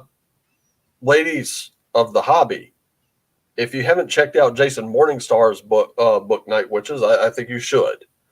That is a female-centric game. But I thought the story was so outrageous. It was so badass. That was what I wanted. I wanted outrageous and badass, and that nothing delivers like history. So I checked out that story. I was like, oh my gosh, I got to see how this game works. Well, it's a PBTA game, so it goes by those rules. But the game is awesome. I just want to add them into. I want to use that to add into the book I just showed you. Let's see what we got. Hello, hey Marcus. Waylon. Marcus, what's going on? It's been a minute, dude. I am tempted to buy Warhammer soldiers as tokens for my Magic the Gathering collection. Oh, that is, if you have that kind of money to waste, that is amazing. Every time you add another, okay, tokens. Just get rank and file guardsmen, and every time your token gets a +1/+1, just put another guardsman on the table. Oh wow! The wall of flashlights grows ever stronger. Which is why I'm wearing shades. Oh, you mean because you're a filthy chaos worshiper and the future is too bright? Don't worry, Wolfgar. Chaos accepts all people, including those with light deficiency. Yes, 1/1 guardsman. Yeah. There actually was a Magic the Gathering 40k block, so you could actually get away with it. Was there really? I missed that one. Oh, Magic the Gathering has turned to a garbage game. Okay. As someone who plays Magic the Gathering on occasion, it has gone from blocks in a cohesive world that is open to lots of interpretations and fun to a vanity game where they make corpo deals, and then they make cross-platform game types. So they did 40k, they did a D&D because WotC owns D&D, of course, and most recently they did Doctor Who. And my friend Church, who has played Magic the Gathering for decades, says it doesn't feel like a game of Magic the Gathering. It feels like an episode of Doctor Who. He doesn't like it. He does not enjoy. So it's yes, no. Guardsman tokens is Kino. It is amazing. Go with God, based Western man. Oh wow. It's so weird to hear about that because I said, well, I mean, I was out of the game for a while because I traded all my Magic cards for some comic books, and then that market tanked. That was rough. And then I lost all my RPG stuff in my move, so like I just didn't place any importance on it until one day I just kind of started thinking about doing it. Oh, I can see how to do this in my brain. It's funnier. So like one guardsman is a 1/1, right? Yeah. And then like a heavy weapons team is a 3/3. So when you get to 3/3, you swap out for the heavy weapons team. And then when you get to 5/5, you swap in the Ogren, right? And your dudes just get bigger and bigger. So it's like Well, what's your 2020 token? You just pull out the Lehman Russ battle tank, you put it on the table. You know? Dude, I actually have a land card in one of my decks, and you like if you just don't play it as a land. That's the trick, and you have to pay a certain cost every round, and you put a token on it until the points reach 20. Like they're 2/2 tokens, so you keep doing that until it reaches like 20, and then you can pay this massive cost. All those tokens come off, and that one becomes like this 2020 beast of a card. So like it's like an island or something like that, but it just becomes this creature, and I'm like, God, I've gotten it out once, and someone put, I think it was a shackles or something like that, where I couldn't even use it. I mean, yet again, to show how musty and old I am, that same friend that hates me because of my 40k shenanigans regularly comes up to me and they cuddle me. They stroke my little fuzzy head, and they're like, Joe, and I'm like, yeah, and they're like, give me your slivers, and I'm like, no. And then Merit Blades. That was the card, Merit Blades. Yeah. And then they pull out a knife, and they're like, give me your slivers, you son of a bitch. I'm like, no. I'm whipping out the Bane Blade. Dark Depths. Bane Blade. Yeah, like mine are right now because I'm not in any games either. But I mean, Wolfgar. Wolfgar, you shouldn't take my opinions on MTG as gospel, because I'm clearly scum. I play Goblin Coin Flick planar chaos bullshit. I have a squee. No, I don't. I have goblin grenades. Baneblade, Adeptus Titanicus, or go home. yes, you put an Imperial Titan on the table. That one, yeah. This is my token. It is very big. Behold its size. Note that it is not small. Or something stupid. It's like, why do you carry that to game? It's like, do you see this field beyond him? It is scorched and burned and full of... Why would you not? Yeah, why wouldn't you? Yeah, sold the bulk of my good MTG collection a couple of years. Whoa, shit. Still made Commander Committee code block. Oh, Allison, yeah. you are the person. I have several epic scale titans around here. I mean, the slivers. Yeah, that's what I was saying. My friend who's mad at me about 40k stuff is constantly trying to get my slivers off of me, and I won't. Jeez, yeah, I'm gonna say the sliver decks. I remember when those just dropped, because I think I was like collecting at the time, but yeah, these slivers started entering, and I'm talking to the dude who sells cards, and he's telling me how they share powers. I was like. And I've played against a slivers deck as recently as like the last few years. I hate facing those because I have no slivers. I'm gonna pull out some old man lore, and any other old men in the audience will know this. My favorite deck that I have ever run was a Mercadian Masks mercenary deck with goblins, where I either was bouncing back and forth between playing goblins that were mercenaries or mercenaries that were goblins, meaning I could pull anything out of my deck at any time that I wanted. So I made a massive goblin avatar who was getting buffs from whether I had mercs or goblins out, because he would be whatever he needed to be at the time. Yeah. I mean, I like that's why I'm like a little puzzled by some of Wizards of the Coast moves, but I'm also kind of not. What I'm really puzzled about is why they chose to base D&D's rules for 3rd edition practically on the rules for Magic the Gathering. It was like they were trying to, like, I don't think they brought them to each other properly. Is what I have done the legwork, because I want to be mad at Mike Mirrells, but it's actually the other guy. The problem is Ivory Tower game design. They wanted to streamline the notion of D&D, and they said, what if we get legal, because they pay a lawyer to help them write Magic cards. Yeah. What if we get legal to do typing? What if we include typing to streamline effectiveness, right? Which is why when you try to like make a monstrous character, right? He's made of templates. He's not an orc. He's a humanoid, undead, zappy. He's all those templates because those are his types. Okay, Yeah. so basically D&D 3, when you boil it down and pay attention, is the Pokemon version of D&D. And Ouch. that's as somebody who plays third and thought it wasn't half bad. Yeah. I just will never go back to it because its way of handling skills is ass. Yeah. Yeah. 20 skill points a level for 40 skills, and none of them matter.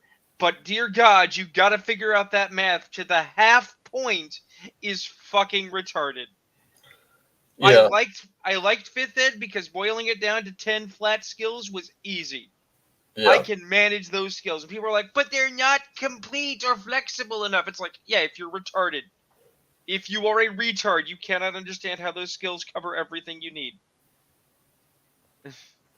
Well, I mean, one of the design philosophies that made sense to me was that kind of mix of like rolling your character with just as an example for like basic or expert. For like newcomers, I'll say, have you ever gone through this before? If the answer is no, I'm like, okay, here's 4d6s. You'll roll that 6 times, and then every time you roll, you drop the lowest. Yep, that's how you do it.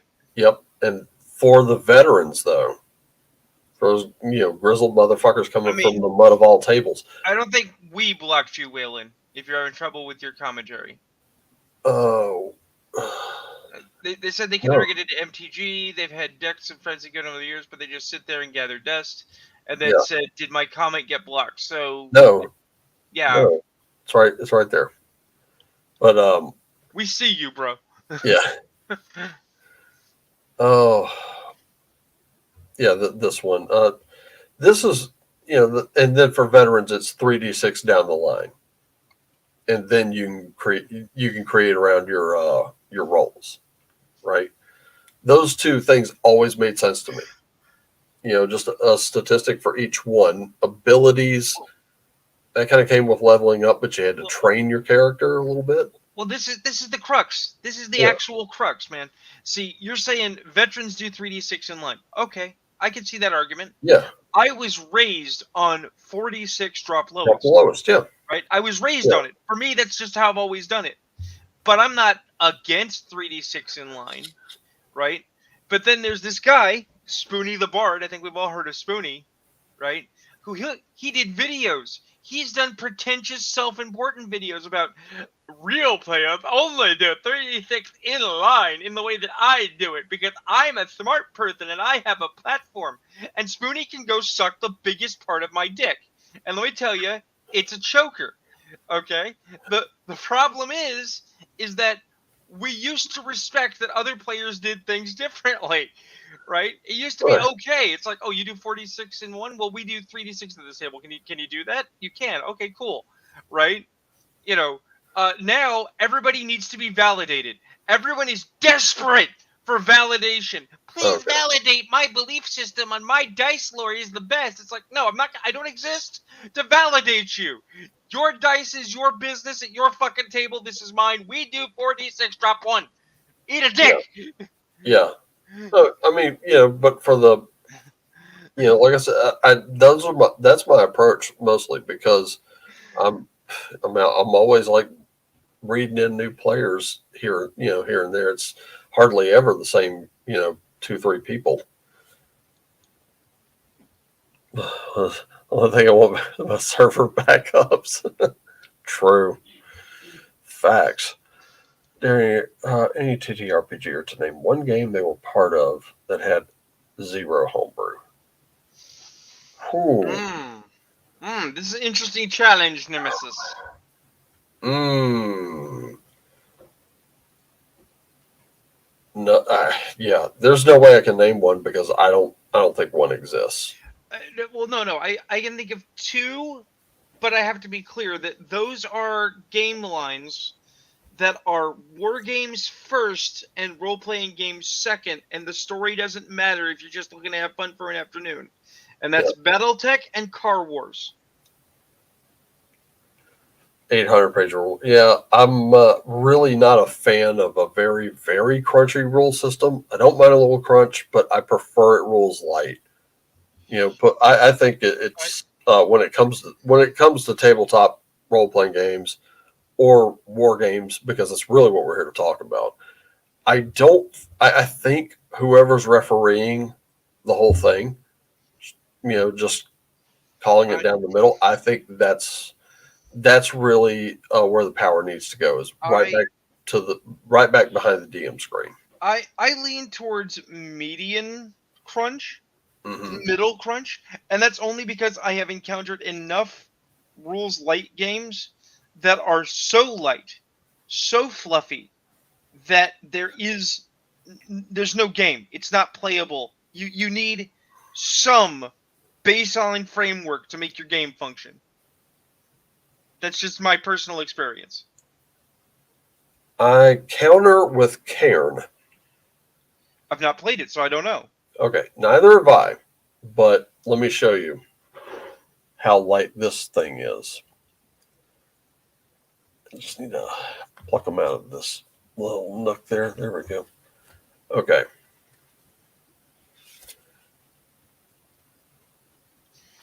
Okay. Okay. And then they had this as an option, and I was like, sure, why not? Sub $6 books. But I mean, this you would not believe how popular this is. I've gone and looked at a few videos on it, and the people who were playing it were super happy with it. Right, but is its resolution system just roll a dice, look at results, pass, fail? What's the scheme? Well, for starters, it's really built for really just 2 or more players. Okay. But people have soloed this, and you have principle. Like I opened it right to the principles for the warden, which is the GM in this one. Yeah. And it does have bullet points on how to handle things. It's just like a DM screen at a glance. You could just bookmark this and go back to it. But admittedly, I haven't played this yet, but I have noticed while just cruising through it the last couple of days is that it's rules light. But here's the thing: it doesn't exactly stymie creative thinking from the player. It's just going to require a sort of a transaction about thinking outside that box. If there's a rule it doesn't cover, it does leave it up to the GM to really adjudicate that. Sure. I'm just saying that I have experienced games. Uh-huh. The example I would give is actually something I got for that same friend of mine that I've mentioned a couple of times this game. The Avatar: The Last Airbender role-playing game. Yeah. Right? It wants to be rules light, but it also wants to be rules dense. It does neither of them well, and I still, despite having read the page on it multiple times, cannot tell you how conflict resolution works. The dice do not make sense because they don't give you math, because they're more interested in the idea that it's just, well, whatever's good for the story. And while I am a story first GM, I am also like, no, I need solid resolution mechanics for chance. There needs to be the potential for failure, loss, and confusion. Sort of like opposed roles. Yeah. I need something that they don't give you in that book to explain how I resolve conflicts. Because there need to be occasions where your characters, no matter how well planned they put stuff together, no matter what steps they took, sometimes shit doesn't work out. Yeah. Last night I was in a game, and we had done all of our planning. We worked really, really hard. And yet, one of our players was livid because when we got to the big fight, we're going to go get the bad guy, yeah! We discovered that someone had cut us off and actually gotten the bad guy first. Right? The thing is that he's over there being pissed off about it out of character because he's thinking he's getting cock blocked. Right? Me and my buddy Larry are sitting here going, "This was a scam. We got set up. This guy played us so he could get the crown. We got to stop him. We got to stop the coup before it resolves. Yeah. Because he's done the killy part. Now he's got to solidify his power." We're like, "No, this is an ongoing story, man. It's okay." Yeah.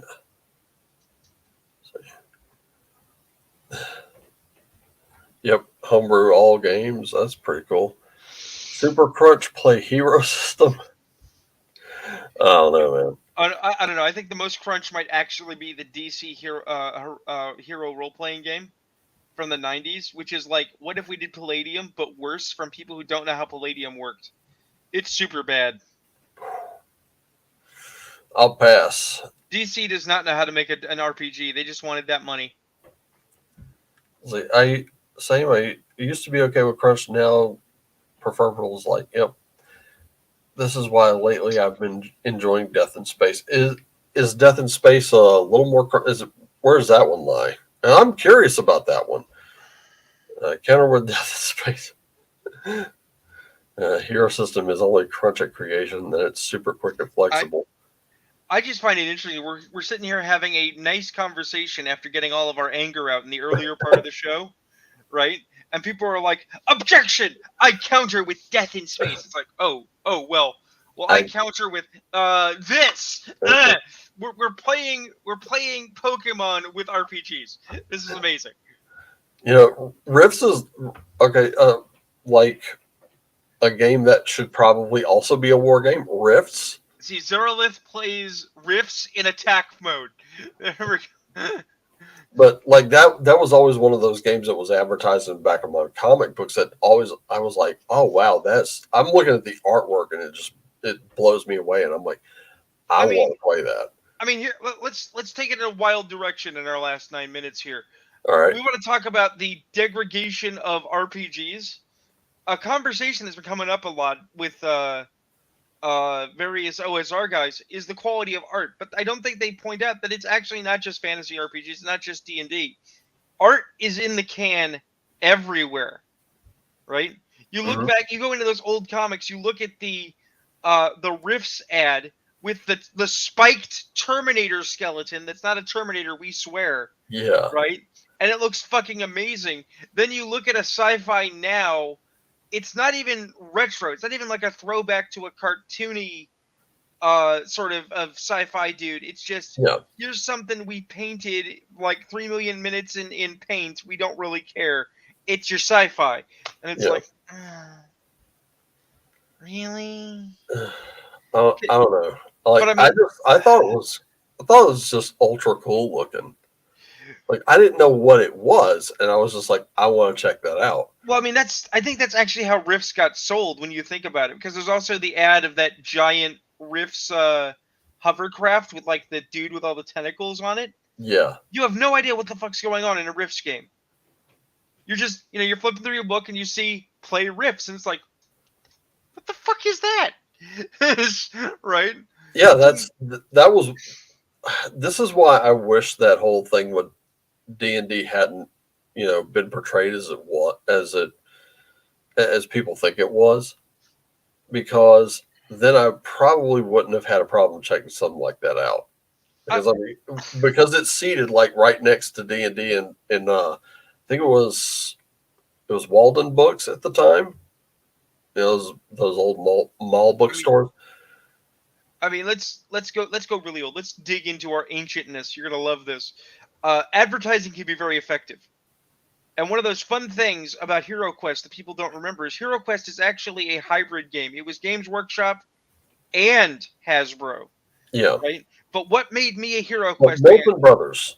Or Milton Brothers, rather. Yeah. But what made me a HeroQuest fan? What made my parents get me HeroQuest? Because of that ad, you're watching the kids play HeroQuest, but not really. And that kid plays the card. He's like, I play Fire of Wrath. And it's like, oh, that sounds cool. What's a Fire of Wrath? And then you get it, and it's a fun little dungeon crawler. And it's like, oh, this is fun in spite of not being what I thought it was.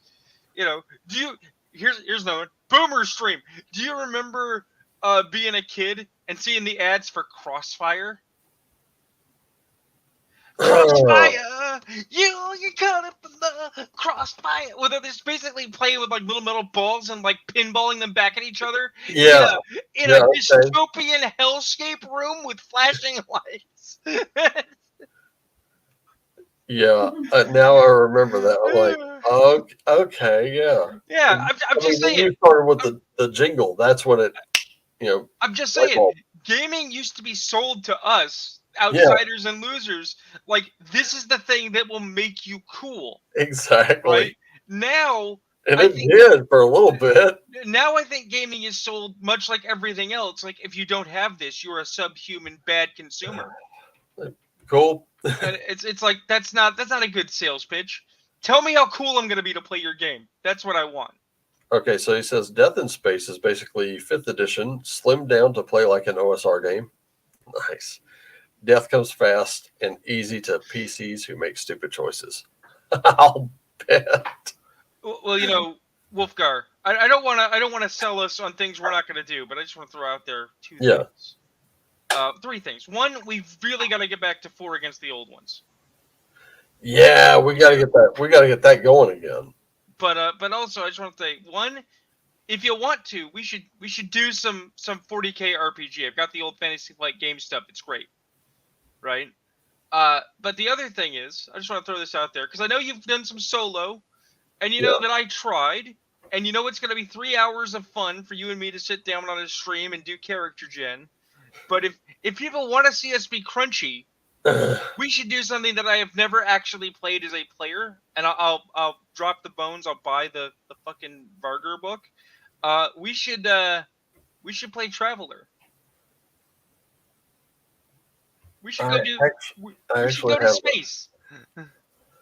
There's I tried. It's just character creation was kind of a beast, and I'm sitting there watching the character I want to create. Nobody's making a video about. So I'm trying to follow the steps and getting confused, just bad. Well, I told you about my character. I don't remember if we mentioned it on the show. Did I tell you about my time I tried my Traveler? Remember, I bought the book because you said to get it. So I tried. You mean Hostile? Yeah, the. Oh no! That's right, because there was a sale on it at the time. I was talking. Yeah. But I told you about the character I tried to make with it, right? No. Oh God, it's hilarious! I made Harry Kim. 40 years in the military, he never got promoted above ensign. Oh no. And at that point I just stopped. I was depressed. I was like, I can't do this. I can't do the 40-year ensign because he's never going to get to adventure. Oh, didn't they ever promote that character? We are led to believe that later he became an admiral somehow. But it's like, did he jump all the? Well, because you know how it is with Star Trek. You know how it is with Star Trek shows. Like everybody gets to be an admiral or a captain posthumous post your show. Oh, but that means he spent 7 years as an ensign. That's pretty suck when you think about it. That's brutal. Yeah. The decade ensign. Dear Lord Traveler, where you can die 3/4 of the way through. It's true. It's true. Very true. I'm going to say this. It's less character creation and more mini game. Look, you know what I want to do? I want to be a belter. I just happen to want to be like a 6-foot-tall wolf guy belter in space. That's my thing. I can do that. Right? The aliens books exist. Right? Yeah. And I say, you and me, we'll make some characters. We'll do some space trucking. It'll be fun. Yeah. I think so. It sounds like it'd be fun. And you know me, I'm all up for a fun game. That's just make it fun. Let's keep this series of discussions. Let's put that back outside. As we reach crash. As we actually reach the 2nd hour mark, which I think is our actual end mark. You know what it is. You know what the ultimate answer is. Do what you love, and love what you do. And that's it. And that's why I'm saying I think I can't. I think it might have been Tankar who said it, but he said in response to that whole too many white men making problems for everybody apparently. Uh, what was it? It was really good. Oh, he's like he said I no, it might have been Grim Jim who said this. He said the reason that these new progressives are doing what they're doing, especially towards tabletop RPGs, is because the truly progressive crowd are the people playing the games, and they're anything but progressive. And I was like, yeah, I think it's got to be jealousy and hubris right there. Well, like I said, they are desperate for validation. Validation would make their existences matter. And rather than seeking an external validation by deeds, they want to seek a internal validation by forcing someone else to say, I validate you. Yeah. And in that way, it's not about actual progress towards a tangible goal that everyone can agree upon.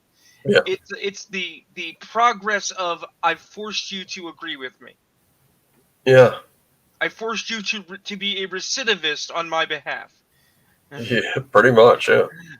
In just about every way. There you go. There you go. Also, Waylon, I'm not making promises, but I'm saying if Wolfgar and I decide to play Traveler, and you're around, come with us. You can be on the boat. Come ship with us. I'll just I'll sit in the pilot's chair just rambling over the equivalent of a CB. Look, human, I have heard that for 20 tons of stony, we can make enough money to retire. Right. They're looking for nickel, copper, and ice on the station.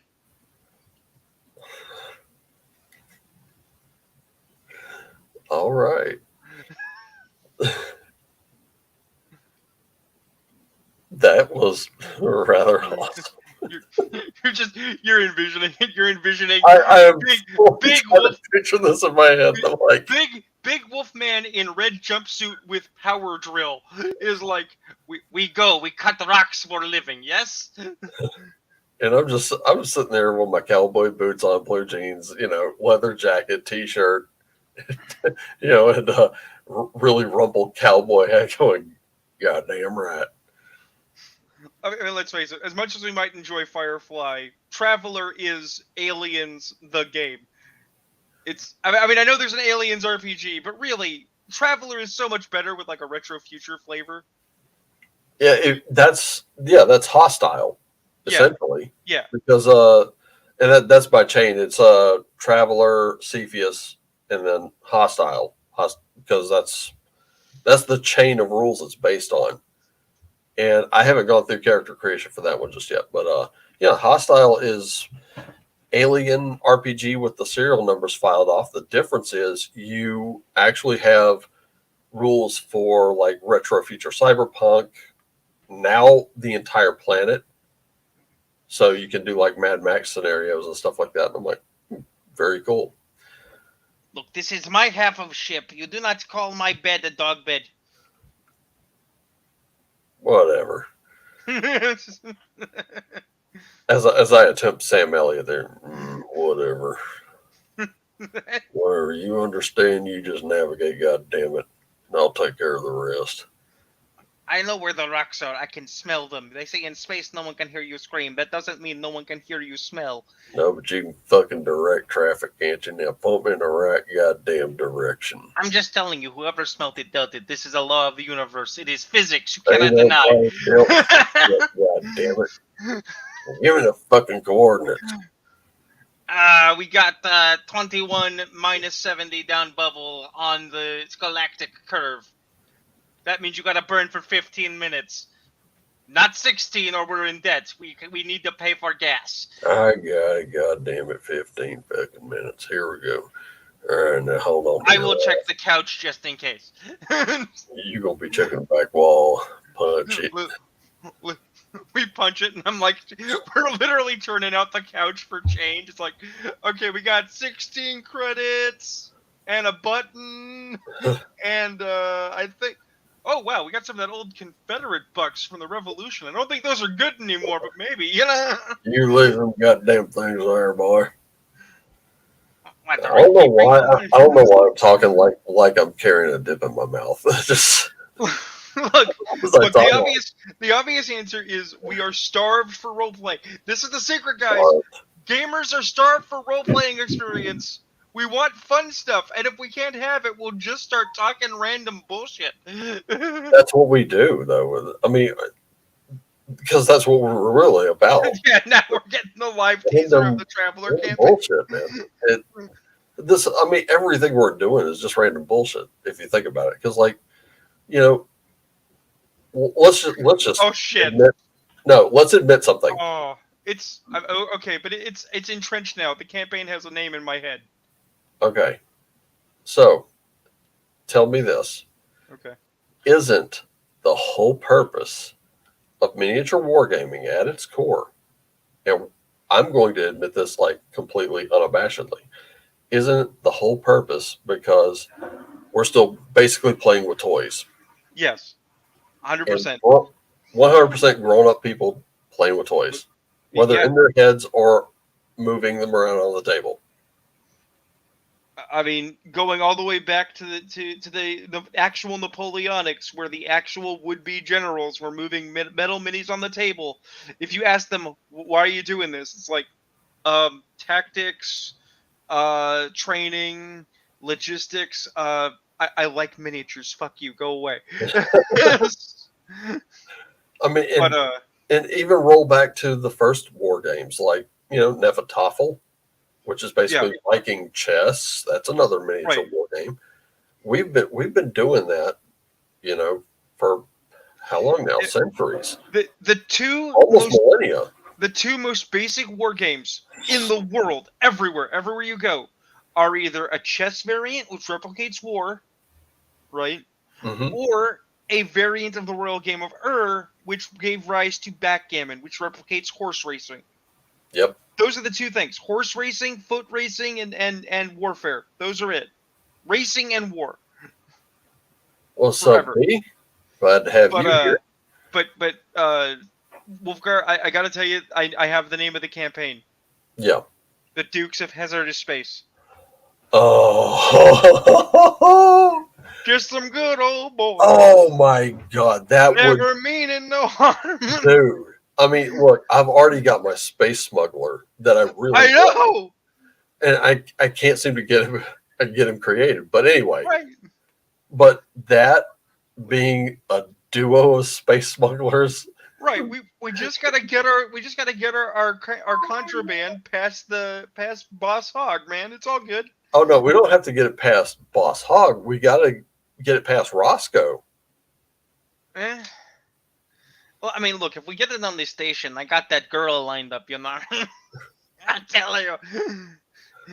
She's got 6 arms, man. Do you know what you can do with 6 arms? I don't know, but I want to find out. Absolutely, yeah. Yeah, look, we spent a little while being angry. I think it's time to just laugh it off at this point. In space, no one can hear you on your Dukes of Hazzard. You're not going to hear it in space. No one can hear Dixie. That would be such a waste if you put that on film. No, it's actually extra funny because it's like, okay. Oh, this is a Traveler movie. You would actually. Wait a minute. We're not a warship. We're not equipped for war. What we have is a really good sound system. So what we're going to do is we're going to hack their comms, and we're going to pipe Dixie as loud as we can into their cab.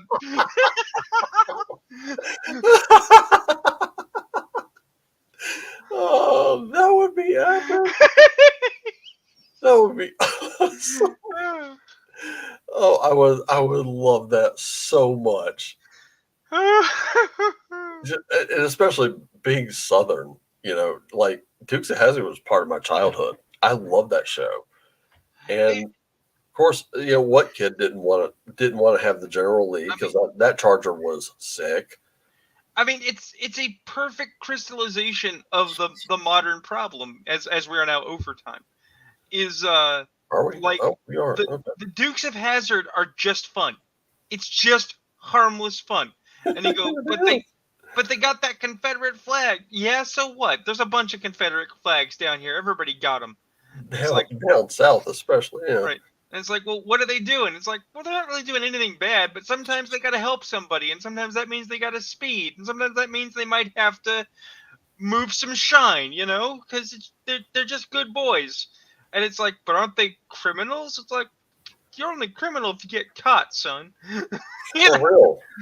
For Right? real. So Well, you just enjoy the postmodern Robin Hood. Just enjoy the ride, right? Yeah, and frankly, the wokies, the chuds, the whatever other names you want to use, are just humorless people who can't just enjoy the ride. It's like, but your Robin Hood says things about you. What, that I like to have fun, that I like booze, that I like easy women of negotiable virtue? what exactly are we saying about me? And look, you've pointed out there were problems in the lore from Warhammer, like early days, right? God, yes. Okay, and then you did a contrast with what you knew of the old stuff to the newer stuff when you were saying we should do Warhammer 40K OSR. Here's the thing, man. Yeah. Here's the thing.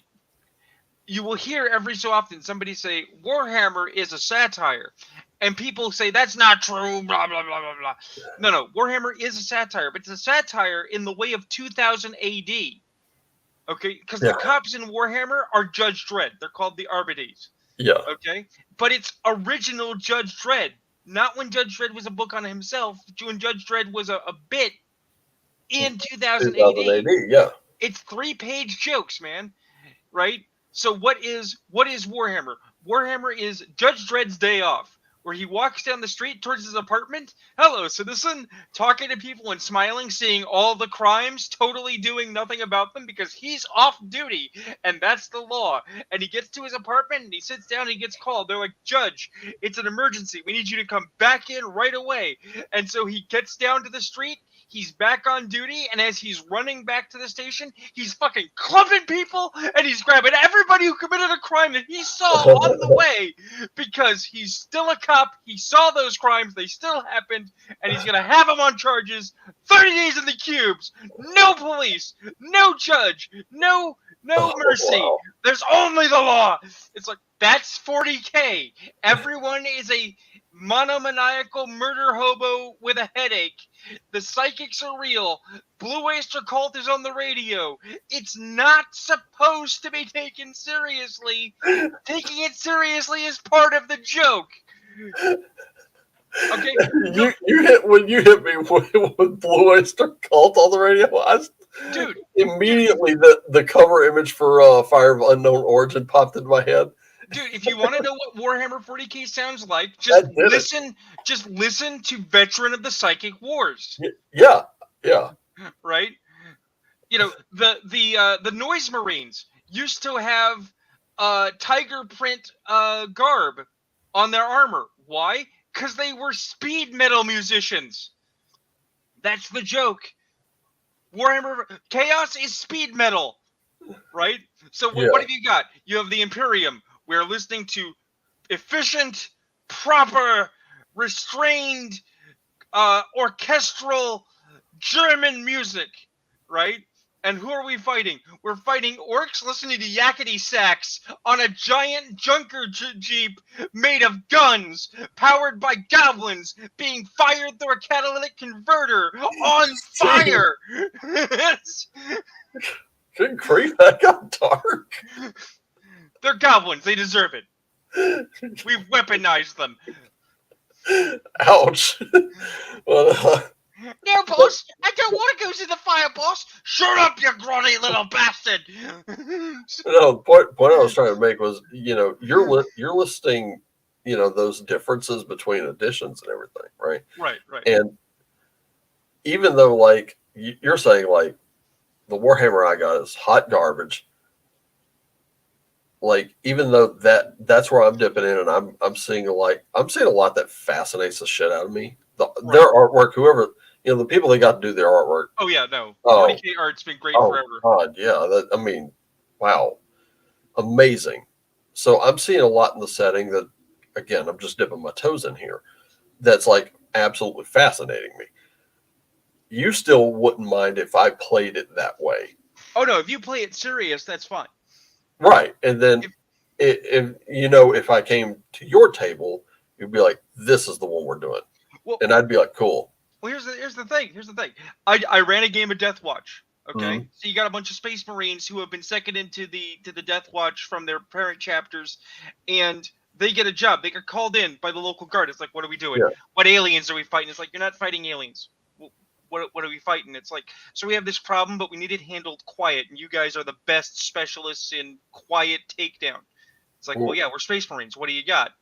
They had to fight a bunch of West Point kids who took over a military base. Oh. And they're like, we don't want to fight children. It's like, they're West Point trained super grads. These are going to be the next generation of command officers. They've been given orders. They think they're on Wargames and they're not coming off the hill. And the guard don't want to kill them, so they turn to Space Marines. Do what you can, minimize losses, save the day. It turned out it was the Alpha Legion, the Chaos Space Marine specialists in guerrilla warfare, misleading a bunch of West Point kids. And it's like, oh man, all these kids are dead. All these kids are going to get purged. They're going to get executed because they've served chaos without knowing it. So they went to their command officer. They said, brother captain, you must do something. These children served evil, but through no fault of their own. They were misled.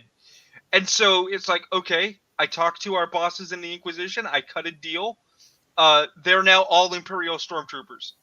It's like, what? It's like, yeah, we've converted them over. They've been requisitioned en masse by the Inquisition. They will now be trained to be inquisitorial foot soldiers in the armies of the Inquisition. And that way we can keep an eye on them, find the actual heretics, screen those out, and everyone left will be loyal. So my players bought for themselves an army of children to train. Oh shit! Right? Because they were the players, and they're like, we can't be that grimdark. We can't just murder children. I think you might have missed that, but in the book I'm reading, it said it's 41st century and it's never-ending war. Oh, I think war crimes are happening in there, and I haven't even gotten that deep in yet. No. That's the thing. That's the thing. In the RPGs, the idea is that the war crimes are happening every day. Everywhere you are not, there is a war crime happening. Okay, so we're talking the RPG now, which makes a lot more sense. But that's the thing. Your players theoretically are those ideal heroes who are going to make slightly less war crimes happen. Maybe, if you can. If you can't, then you're party to it. Yeah. And the thing is that for every victory, you must now caution that with the knowledge there were 1,000 failures. For every misadventure and bad roll, the bad guys got a little bit farther ahead in their plan to destroy everything. Oh shit! Right? And that's assuming you're not playing Black Crusade and playing the bad guys. In which case, the fun is inverted, because as Chaos, you're like, we're saving the galaxy from the Imperium. You have to understand this. For the Dark Gods, we're saving the galaxy from the grinding oppression of the Imperium. Honest. I don't know. That to me sounds like the whole Star Trek Federation Maquis thing that went down. It is. It absolutely is. Yeah. Right, and that's the thing. I knew it sounded familiar. I was just like, where? For a minute, I'm like, where have I? Okay. But see, that's the thing. That's the important divisor for people who don't get it. Yeah. In the 41st millennium, there is no Cisco. That's very true. Right? Because if Cisco showed up on the floor of Terra, he'd be so gangsta, dude. No. We'll just say Q snaps his fingers, sends Cisco to the 41st millennium to see how evil humanity can be. Right? And Cisco stands on the floor of Terra in front of the High Lords, and he speaks with great eloquence and wisdom about how it's easy to be a saint in paradise because out there all the problems aren't solved yet. And having said all of this heresy, the Inquisitor Lord reaches out, pulls out his pistol, and just shoots Cisco dead right there because he spoke heresy and he spoke care for the enemy, and the only answer to the enemy is death for the Emperor. You know, it's like, yup, yup, that's 40K, man. I have to wonder now, just because I'm kind of cruising in this headcanon, right? And enjoying it though. I'm just like, is the Emperor aware of all the shit being done in his name? We don't know. He's a skeleton man. Is he? The Emperor is officially dead and alive.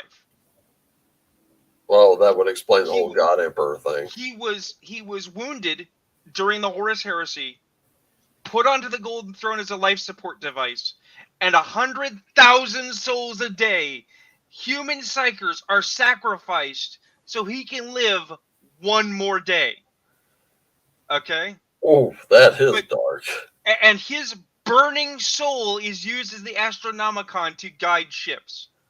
Gee. Okay? He is not alive. He is a skeleton, barely held together by dark sorcery and super science. And duct tape. And duct tape. Duct tape and bump and used chewing gum. Brother Mechanicus, what you gotta understand is this is flex tape. But what you gotta use when you take a lot of damage.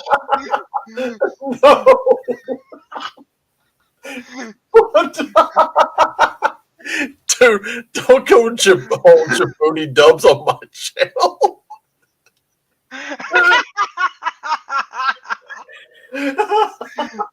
Why the fuck did you do? I really don't understand why you went.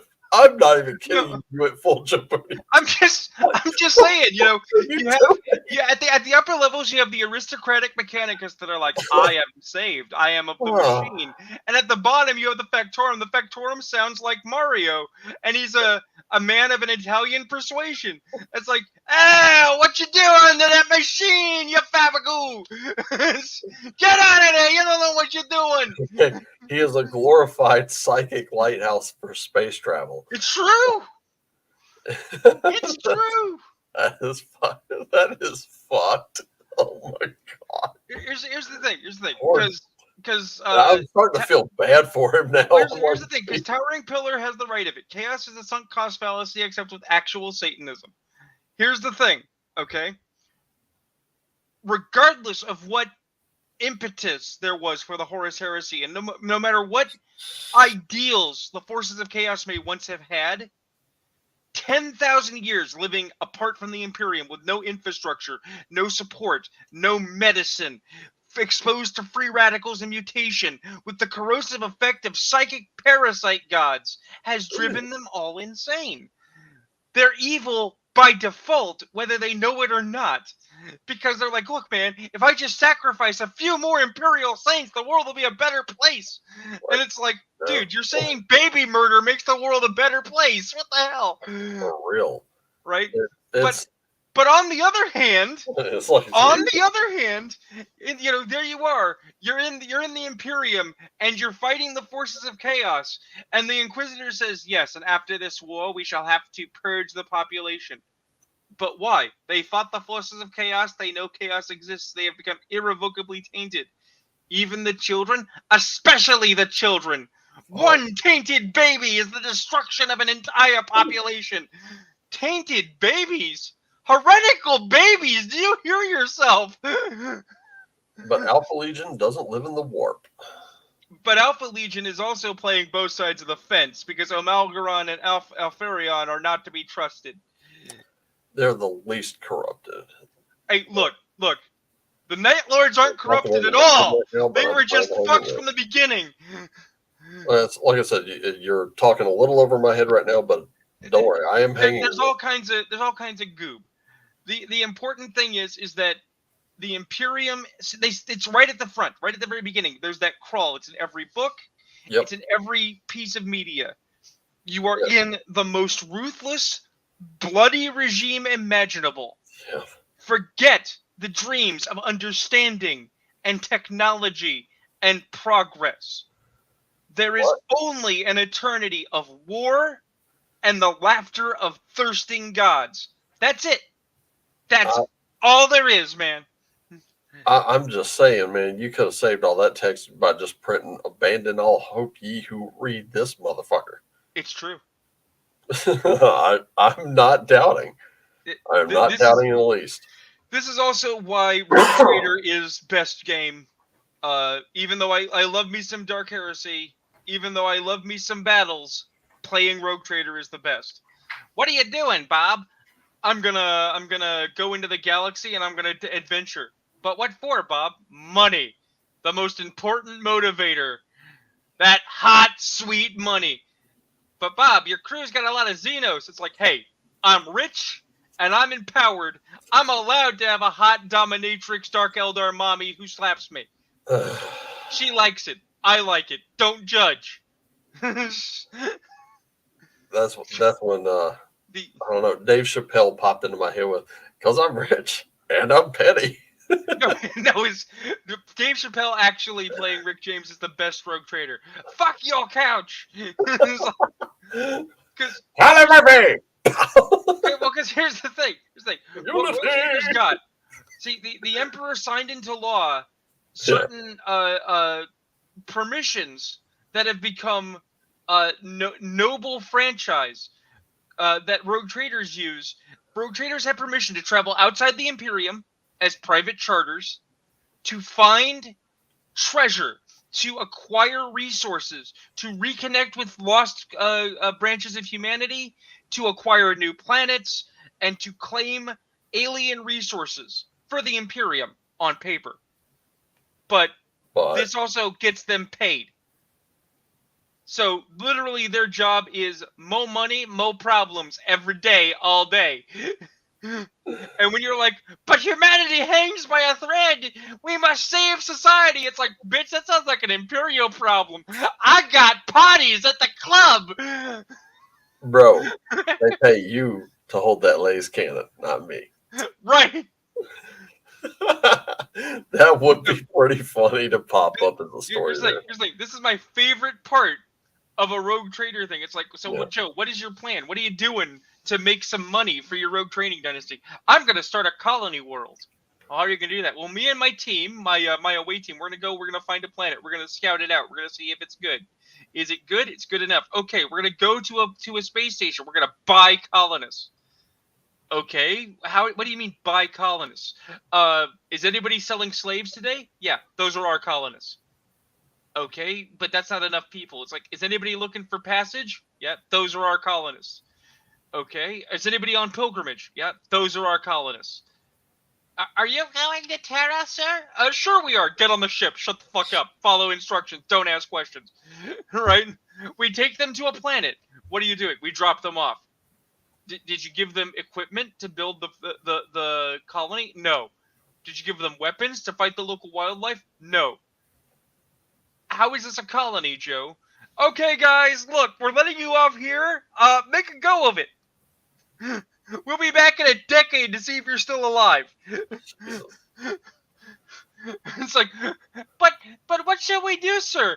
In order to determine who runs things on Bartertown, please break up into pairs of 2 and fight to the death with your bare fists. We're gonna be recording it, so that's fun. So Alpha Legion's entire purpose in life was to prove to Ultramarines they were always right. So they betrayed the Imperium at the last moment, and they continue to sabotage chaos within. That is one theory. Or doctrine. That is a theory. It is a good fan theory, but it is a theory. I personally believe that the Alpha Legion are nut bars, and that Alpha Arion and Omegaron are basically playing Warhammer 40k against each other because they don't care about the rest of the galaxy. One of them said, "I'm gonna play Chaos." The other one said, "I'm gonna play the Imperium," and they just proceeded to slap fight because they don't care who wins as long as they're having fun. I think that if you ask me, that's why I play most games that I do. Right. Like even Magic the Gathering, I can give a shit less if I lose. Right. That's not what it's about. It's about playing. For me, like, I love to win. Don't get me wrong. I am trying to build decks to win. But if I lose, it's Well, not a thing well, because that's the it's a thing. hobby. What does Joe play? Joe plays Night Lords. Why do you play Night Lords? It's like, because I love the edgy boys. I love the Batwing, skull-faced, terror-eating murder machines. Why? Because we were damned from the start! Everything is awful! We're not evil, we're misunderstood! What do you mean? Yes, I'm going to kill all of these people, but only in the most just way, and that involves cleansing! And it's like, do you think maybe you've gone too far, Conrad? Yeah, Have I gone too far or not far enough? I think he has completely dipped off the Oh, dipped over the high side there. oh, Conrad was batshit insane. Yeah, It's obviously. the Night Lords are a giant Apocalypse Now joke. The entire Legion is an Apocalypse Now joke. Jeez. Well, because Conrad Kurz is Colonel Kurz, and Right. he gets killed by an assassin named M. Shen, which is an anagram for Martin Sheen. Okay. Yeah. It is a 1-to-1 Joseph Conrad Heart of Darkness reference. Wow. That's kind of nutty that they would insert a reference like that. That's But why I say 40K is a parody, because you cannot say with a straight face that it is not, even if you are correct that it is more serious now, and then not be like, and here's our Joseph Conrad reference, and here's our Dune reference. Oh, and by the way, in Rogue Traders RPG, there is straight up a planet of Jedi. Really? Yeah, there's a planet of Jedi with the serial numbers filed off. There is a Imperial Guard regiment of Catboys. Okay? 40K is a joke. It's a big joke. It's always been a joke. And what was it a joke about? It was a joke about how serious and unfun science fiction had become in the late 70s. Right? Some people like Star Wars. Some people like Logan's Run. The 40K response to science fiction was THX 300 is really depressing. You know what's really cool? Big guns! The wildest part of it is everything I'm hearing and everything I've heard and everything I'm looking at is so over the top, but it's presented so seriously. It's why any video that's it's like an 80s action movie that took itself way too seriously. It's why any video by anyone, no matter how good, and there are some good commentators out there, any YouTube video that's like, what about Stormtroopers and Star Wars versus 40K? It's like, they're not comparable. They're not comparable because the economy of scale is out the fucking window. But Death Star, it's like, nobody cares about the size and power and potency of the Death Star when the answer to the Necron Death Star was, let's crash more ships into it. How many ships? 3 or 4. How big is ships? The size of a city. They're 4 miles long. How big were the explosions? They were thermonuclear fusion explosions. They were massive. But wait a minute. Isn't the Imperium unable to replace those ships? Sacrifices must be made. Jeez. It's like, well, how many people did they launch the crews into escape pods? No, the crews held their post to the end. It's like, but like an average 4-mile long ship on 40K has like 20,000 people. You're telling me 60,000 people died to take out one Necron world ship? Yeah, that's called Tuesday in the Imperium. God.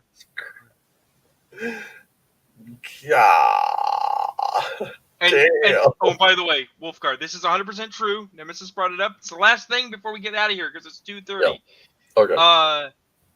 Red paint does make it go faster. By rules, if you have a work vehicle and you paint it red, it goes exactly 1 inch farther on the roll.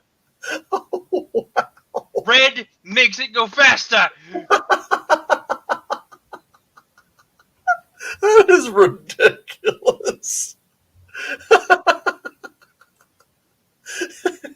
And I absolutely fucking love it too. That's the trouble. No, Allison. No one has ever seen a purple orc. They don't exist. But blue is lucky. Blue orcs is lucky. Oh. Just remember, orcs as a species are held together by their aggregate belief. They're such powerful psychics that they Oh actively my God. believe that their beliefs are true. No, that doesn't mean they can make a log into a gun, but it does mean if you give them an erector set time and there are 75 goblins, they will make an explosive device. Oh, and 60,000. I got up those numbers up. Those are rookie numbers. Jesus. As a matter of fact, I want to close out the show with since we're talking about all things dark, and some of y'all see what I laugh at because I really do have and enjoy a very dark sense of humor. Comes from working in a prison. You either you gotta stop taking yourself so seriously at times in there, but yeah, that like my I love dark humor. I love dark settings, and they everybody here has blown my mind with how dark this can get. And I'm like, God damn. Like, that just paints the prettiest picture I've ever seen. Holy fuck. As though the artwork wasn't enough, but this is the darkest joke I've ever heard. It was told to me by a Ukrainian guy. He said, because he lived through this Soviet occupation, and he was telling me stories, but he's like, So he goes, you want to hear so the you mean darkest, so you mean the joke was the UN's coming to help us? right? So, but anyway, he we've wrapped up everything. We don't really have much to do. So we're just kind of tying up some loose ends. He turns to me and goes, "Hey, you want to hear the darkest joke that I've ever heard in my life?" I'm like, yeah, Yuri, go ahead. He's like, okay. So the joke goes that there's this Russian man who's practically just lived off the state, basically abject poverty almost, right? One day he has to take a train from Moscow off to somewhere else. He has to go somewhere remote. So, he's on this train and he's just kind of like contemplating his life, and he's like, God, this whole thing sucks. He's passing through the dining car when a man who's eating stops him and he says, "Can you pass me the salt right there on that table next to you?" So he grabs the salt shaker and he hands it to the guy and continues. And somewhere in the night, the train crashes. Everybody aboard dies. And so this guy is now facing, he's facing God. And he goes, "I don't understand." And God's like, "Well, what's going on? What don't you understand?" He's like, "I don't understand. What was my purpose?" And he goes, "Your purpose is your purpose." Yeah, yeah, okay. Um, so the train you were on just crashed. He goes, "Yes." He's like, "And do you remember as you were walking through the cars, there was that guy that stopped and asked you to pass the salt?" He's like, "Yes." He goes, "Yeah, that was the reason I created you."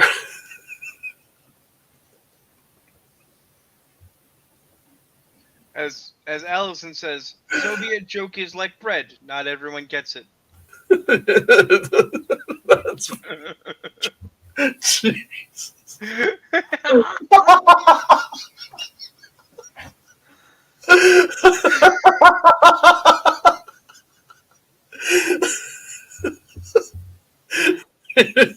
And Mother Russia joke got me.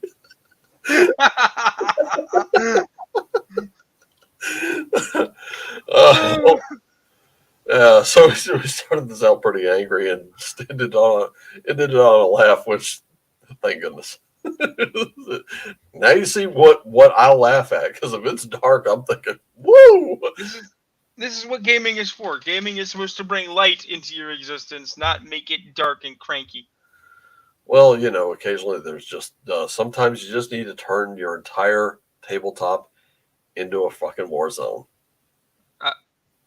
I And mean, you play with light it. it on fire. Yeah. Oh no, nothing so dramatic. Roll the dice in the flame. And guess what? Play with your toys. Indeed. That's essentially what all this is at the end of the day. Go play with your toys. If I don't like your toys, I won't play with them. You don't like mine, you don't have to play with mine either. Willing to share with whoever would like it, though. That's it.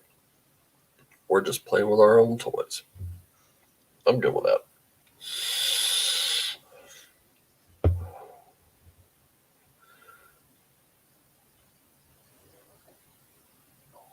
awful quiet in here. Tough crowd. Eh, I Ready believe to war something. I believe that's because it is 20 minutes to the third of the hour, and Yep. we should probably wrap this Need this that. chicanery because you have things to do, man. You got Well, life to do. not today. I already cleared the car last night, dug the snow around it away. So I mean, I'm pretty much I'm done pretty much for the day. But I got a copy of Ice Pirates that I haven't seen yet. Space herpes. Ice Pirates. It's been a fun morning, Jess. Thanks for the entertainment, Jess. Hey, anytime. By the way, to everyone who showed up today, love you all. Want you to really, yeah, go ahead. If anyone ever asks, Joe, why is it anytime you work on a space game, you have melee combat in space? Why is it that ships are made of tinfoil and power weapons are bad? The answer is because Ice Pirates! Because Ice Pirates on a fucking shoestring budget has the best robot combatants. Oh, I love the idea of automated boarding parties. It's so amazing. Can't wait. It's gonna be so good. I'm gonna say something cursed, for which I apologize. Holly Weird, I know you suck. I know you can't make anything fun, but I'm gonna live in hope. Ice Pirates remake with an actual budget win. You don't want that. I know I don't. You don't want. I know I don't. I know I don't. I know they'll fuck it up. Yeah. They'll make it gay and put a chick in it. I know. I will quote Michael Jackson, as Chris Tucker said, Joe, no, Joe, go wait in the car. Okay, I don't know if that Michael impression was any good or not. Okay, but if you put me in the car, you gotta leave the window cracked because it's a crime to put animals in the car and just leave them to get hot. Dude, hot? Are you fucking kidding me? Have you felt how cold it is out there? I have not. I stay in the house like a sane human being. I'm not going outside. I didn't really have that. Yeah, we definitely need to get that game going again. But I definitely was out in it last night, and I shut the reason I did it last night, not today after the podcast, was because I knew if I waited any longer, that ice sheet gets thicker and thicker, and that gets harder to move. This had just fallen, so it was really light. Like the whole thing was light work. It was just getting it off the car that was a bit of a problem, but I got all that off the car before I started shoveling. So when I got that done, I don't have anything else to do. It's Ice Pirates for me, bud. Hey, Wolfgar, I got an awesome quotable for you that you can use when you must weaponize it against an asshole in the future. From the internet. Okay. Fuck off. Then keep fucking off. Keep fucking off until you get to a gate with a sign that says you can't fuck off past here. Climb over that gate.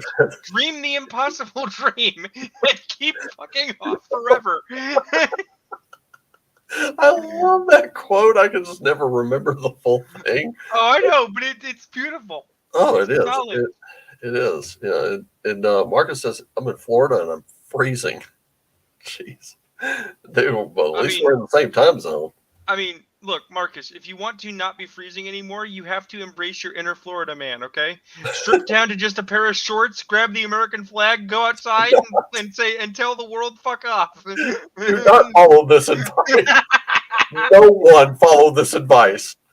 The opinions and views of this guy do not directly reflect that of the show. I mean, you are required to take about 3 dozen Percocets and a bunch of meth first, and it's better if you have an alligator to ride.